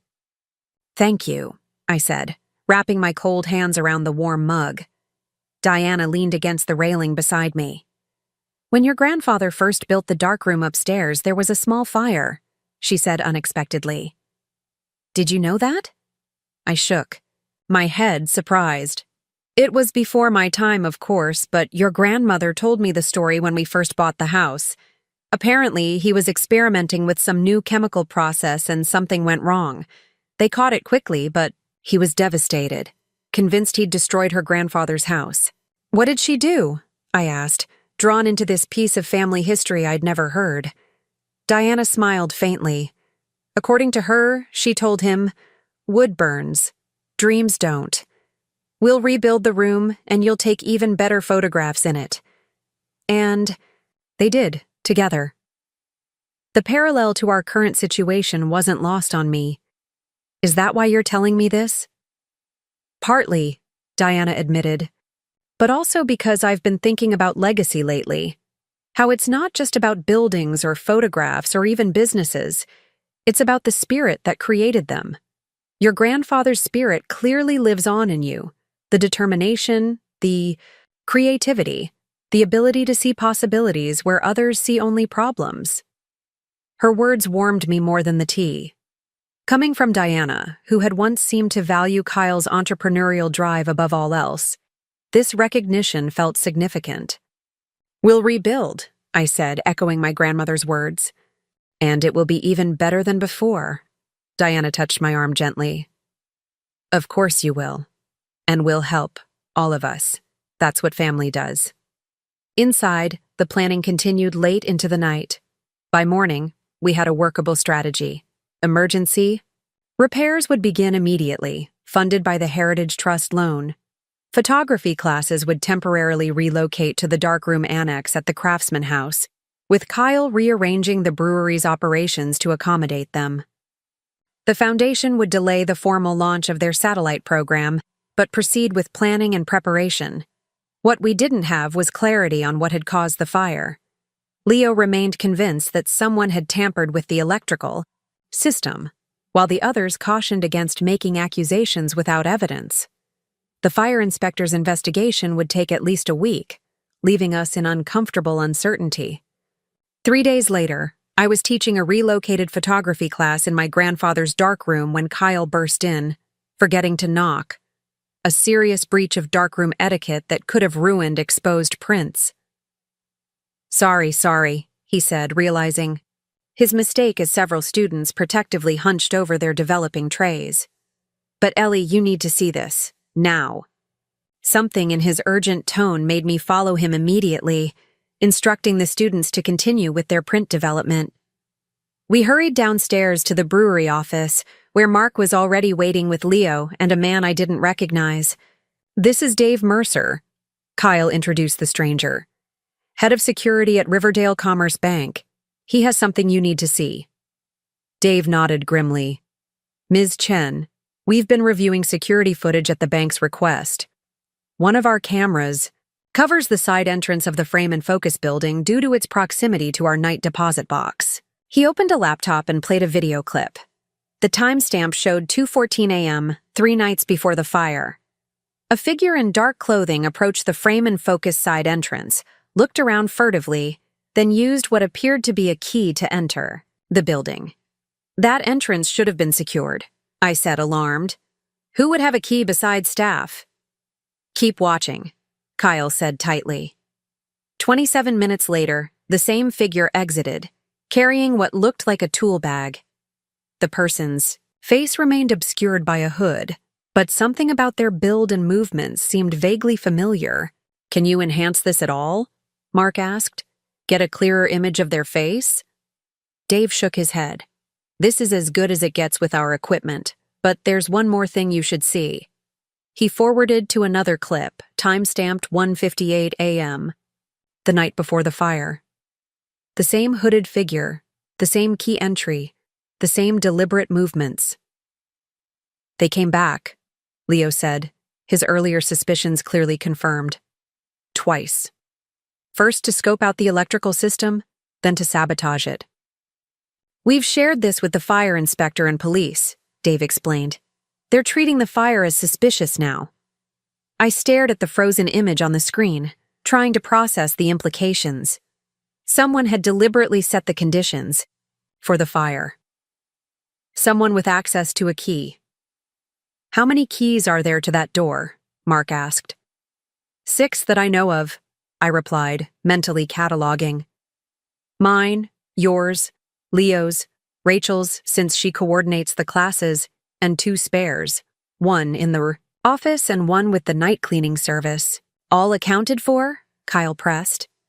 I hesitated. "I'd have to check with Rachel about the office spare. It's kept in a drawer, not exactly high security." "We should make a list of everyone who might have had access to the building," Mark suggested. "Contractors, staff, students, delivery people. And anyone who might have a motive," Kyle added darkly, "like those Brewhouse Collective goons who tried to force us into default." The conversation continued, analyzing possible scenarios and suspects, but my attention had drifted back to the security footage. There was something about the figure's movements, a distinctive way of checking over their shoulder, a slight hitch in their stride, that triggered a sense of recognition I couldn't quite place. Later that afternoon, I was sorting through smoke-damaged materials salvaged from the Frame and Focus office when my phone rang. An unfamiliar number with the local area code. "Ellie Chen speaking," I answered distractedly. "Ms. Chen, this is Detective Ramsey from Riverdale Police Department. We're investigating the fire at your property." I sat up straighter. "Yes, of course. How can I help?" "We'd like you to come down to the station. There have been some developments in the case that we need to discuss." "What kind of developments?" I asked, suddenly uneasy. "I'd prefer not to get into details over the phone. How soon can you come in?" "I can be there in 30 minutes, I replied, already gathering my things. The detective's tone revealed nothing. "Good. Ask for me at the front desk when you arrive." I called Mark as I drove to the police station, my mind racing with possibilities. Had they identified the person in the security footage? Found evidence of who had tampered with the wiring? The Riverdale Police Department occupied a modest brick building downtown, its interior the typical institutional blend of fluorescent lighting and dated furniture. Detective Ramsey, a compact woman with shrewd eyes and prematurely gray hair, met me in the lobby. "Thank you for coming in," she said, leading me to a small conference room rather than an interrogation room, which I took as a positive sign. "We've been reviewing the security footage from Commerce Bank and conducted preliminary interviews with your staff and contractors." "Have you identified who broke in?" I asked eagerly. We're working on that, she replied noncommittally. What I wanted to discuss with you relates to the electrical work done at Frame and Focus. According to your contractor, Leo Kim, the original rewiring cost was estimated at $30,000, correct?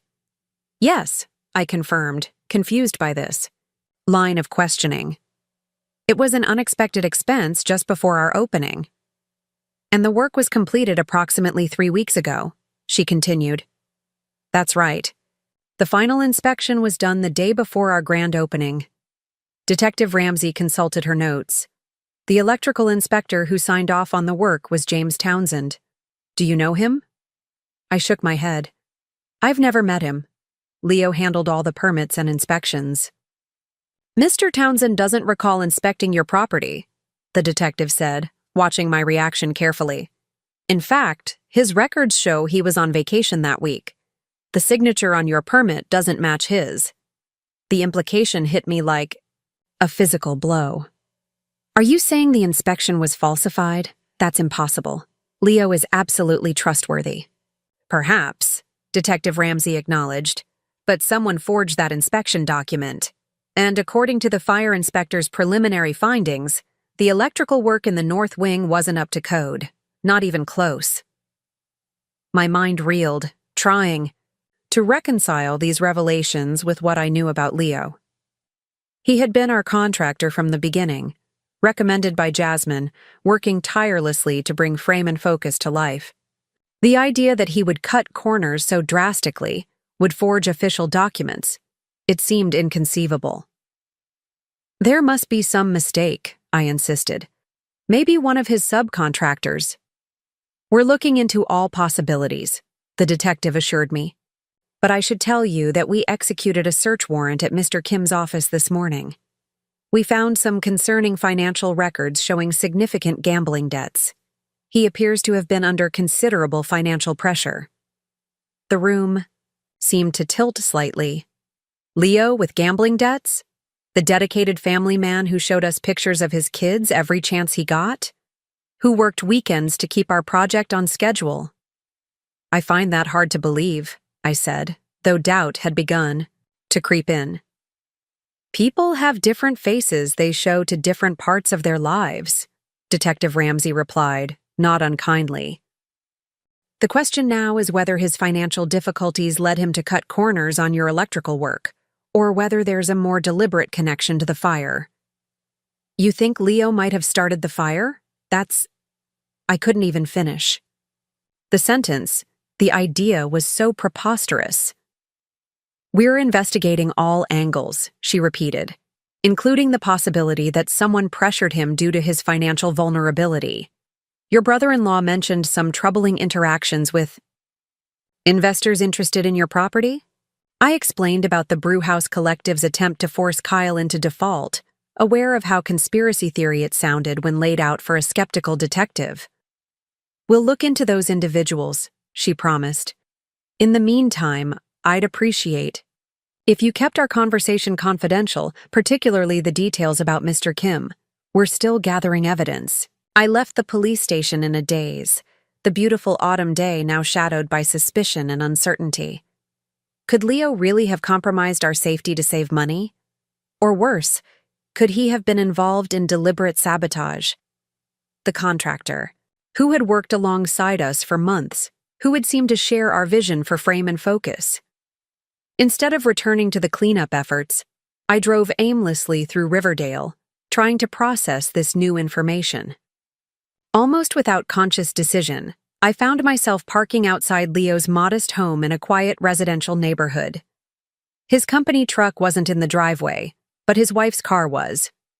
Before I could reconsider, I walked to the front door and rang the bell. Sarah Kim answered, her normally cheerful face drawn with worry. The couple's 2 young daughters played in the living room behind her, oblivious to the adults' concerns. Ellie, she said, clearly surprised. Leo's not here. The police wanted to ask him more questions. I know, I replied gently. I just came from the station myself. May I come in? I think we need to talk. Sarah hesitated, then stepped back to allow me entry. She sent the girls to play in their room, then led me to the kitchen where she mechanically offered coffee that I politely declined. "They think Leo had something to do with the fire," she said finally, her voice barely above a whisper. "It's ridiculous. He would never. He cares about Frame and Focus almost as much as you do." "The police told me about the gambling debts," I said directly, watching her reaction. Sarah's face crumpled. "It started 2 years ago, during the pandemic. Just online poker at first, then sports betting. He promised he'd stopped, but—" She twisted her wedding ring anxiously. "Last month I found out he'd taken a second mortgage on the house without telling me."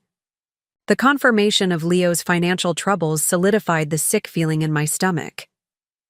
"Did he tell you about the electrical work at Frame and Focus? That he might have cut corners to save money?" "No," she shook her head emphatically. "He wouldn't do that, Ellie. He's always been meticulous about his work, even when we were struggling. It's the one thing he takes absolute pride in." "Then how do you explain the forged inspection document? The substandard wiring that caused the fire?" Sarah's expression shifted from defensive to confused. "What are you talking about? Leo hired Sanders Electric for your rewiring project. They're expensive, but they're the best. He specifically chose them because of all the vintage wiring in that old church building." Now it was my turn to be confused. "Sanders Electric? No, Leo told us he was using Thames Valley contractors for the electrical work. Said they specialized in historic buildings." "Thames Valley?" Sarah repeated, genuinely puzzled. "They're not electricians. They're a general construction company that mainly does commercial renovations. One of their representatives approached Leo about taking over parts of the Frame and Focus project, but Leo declined." The pieces began to rearrange themselves in my mind. When was this? When did they approach him? "About a month ago," Sarah recalled, "right after you had that zoning issue with your brother-in-law's brewery. The Thames Valley rep said they had connections that could expedite permits, offered Leo a substantial fee to bring them on as consultants. He turned them down." "Do you remember the representative's name?" I asked, a suspicion forming. Sarah thought for a moment. "Richardson, I think. Tall man, very well dressed, always wore expensive watches." The description matched one of the men from Riverview Investments who had threatened Kyle's financing.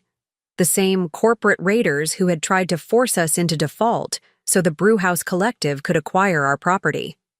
"Sarah, I need to ask you something important," I said, leaning forward. "Does Leo have any connection to the Brewhouse Collective or Riverview Investments? Any relationship at all?" "No," she replied immediately. "But after he turned down Thames Valley, strange things started happening. He began receiving calls at odd hours.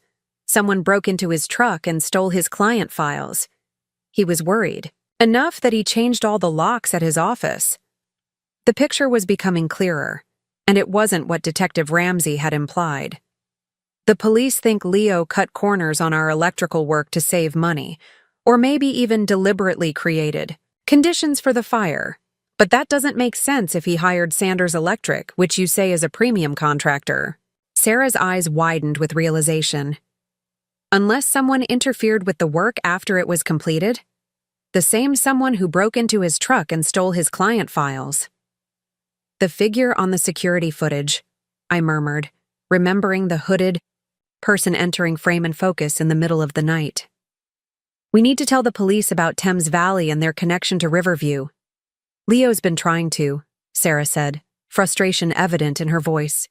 "But they seemed more interested in his gambling debts than his suspicions about corporate sabotage." As I drove from the Kim's house directly to the police station, my mind raced with connections and possibilities.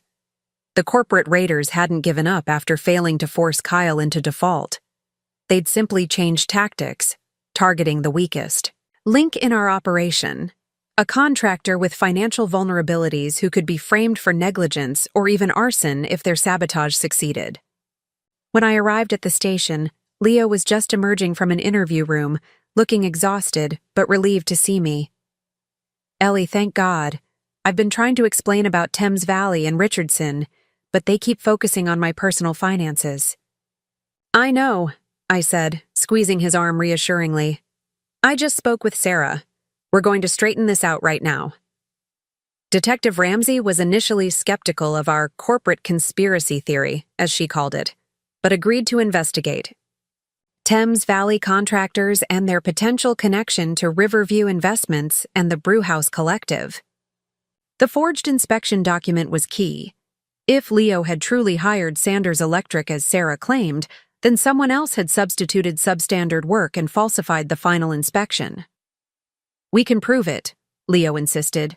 Sanders Electric will have records of the work they performed, materials purchased, hours billed, and there should be security footage from their supply runs to the building. By evening, the investigation had taken a dramatic turn. Sanders Electric confirmed they had indeed been hired by Leo to rewire frame and focus, providing detailed documentation of the work performed. More damning, when Detective Ramsey obtained Thames Valley's incorporation documents, she discovered the company had been formed just 6 months earlier, with a corporate address that matched a subsidiary of the Brewhouse Collective. It appears you were right about corporate sabotage, she admitted when she called to update me. We're still gathering evidence, but it seems someone went to extraordinary lengths to undermine both your businesses. The relief of Leo's vindication was tempered by the disturbing reality that faceless corporate entities had been willing to endanger lives and livelihoods for the sake of business acquisition. The fire hadn't been an accident or the result of negligence. It had been a calculated attempt to destabilize our operations, perhaps hoping we'd be forced to sell after another financial setback.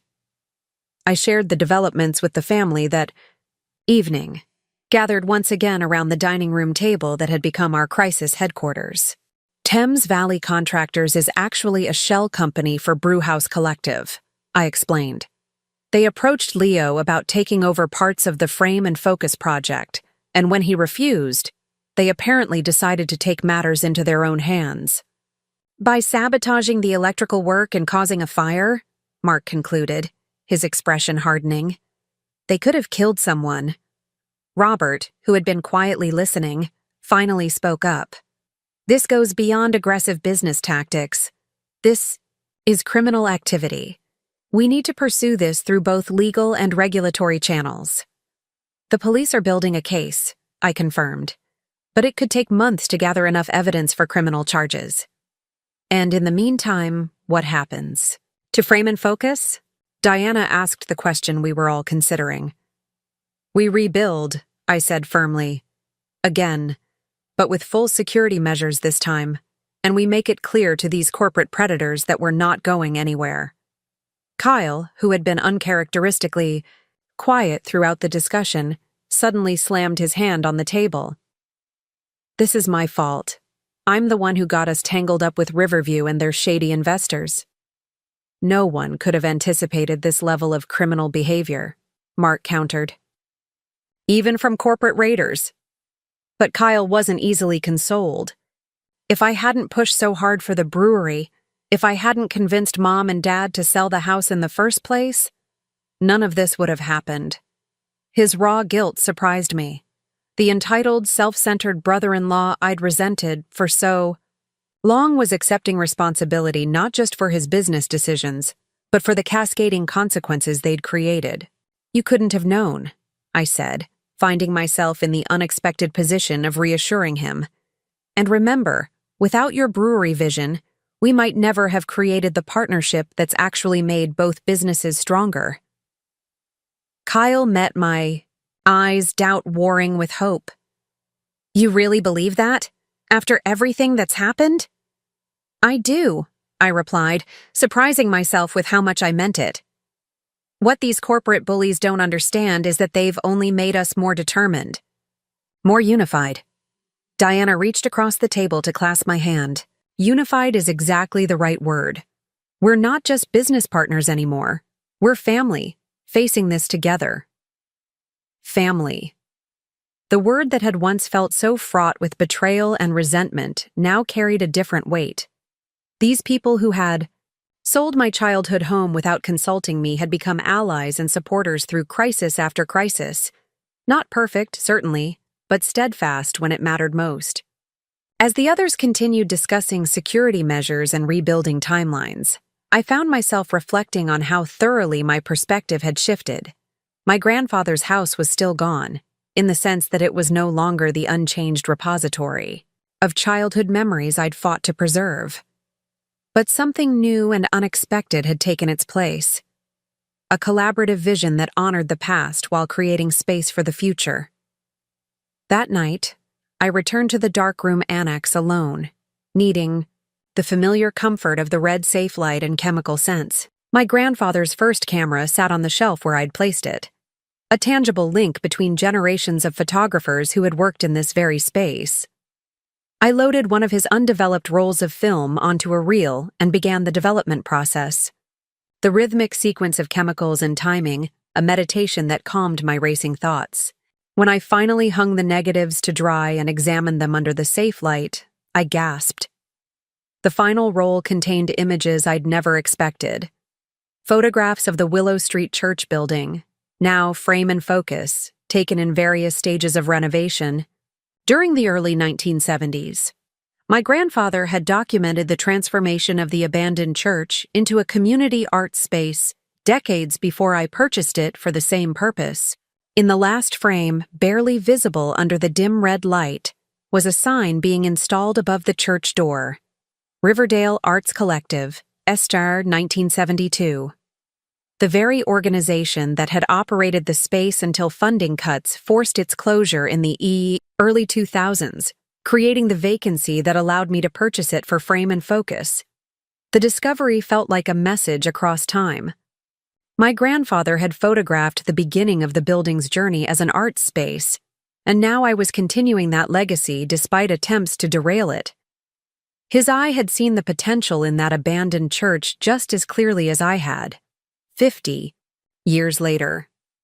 "We come full circle," I whispered to the darkroom's shadows. But the circle keeps expanding. The sabotage attempt, as destructive as it had been, had ultimately revealed the true strength of what we'd built. Not just businesses or buildings, but a network of relationships resilient enough to withstand both family conflicts and corporate attacks.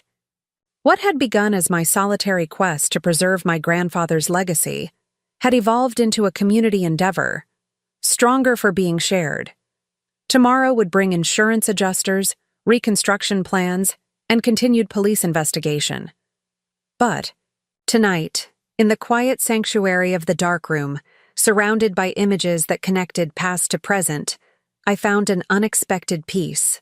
Whatever challenges came next, we would face them together, as partners, as family, as keepers of a legacy that couldn't be burned, flooded, or bought out.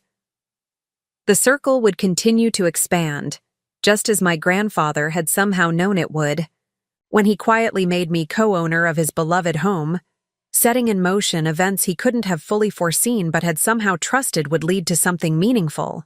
His faith in that uncertain future had been vindicated, though not in any way I could have imagined when I first received that devastating email about the family meeting. Sometimes losing what you thought you needed leads you to discover what you were meant to create all along. The fire had revealed that truth yet again, burning away what was temporary to expose what would endure. Not walls or wiring or even photographs, but the connections between people who chose to rebuild together, stronger than before. 6 months after the fire, I stood on the steps of Frame and Focus, watching as workers installed the final piece of restored stained glass in the skylight. Spring sunshine streamed through the colored panes, casting kaleidoscope patterns across the newly refinished hardwood floors. The reconstruction was finally complete, the building not just restored, but improved, with enhanced security systems and modernized facilities that preserved its historic character. "It's beautiful," Sophia from the Edward Mitchell Photography Foundation said, standing beside me. "Even more striking than before."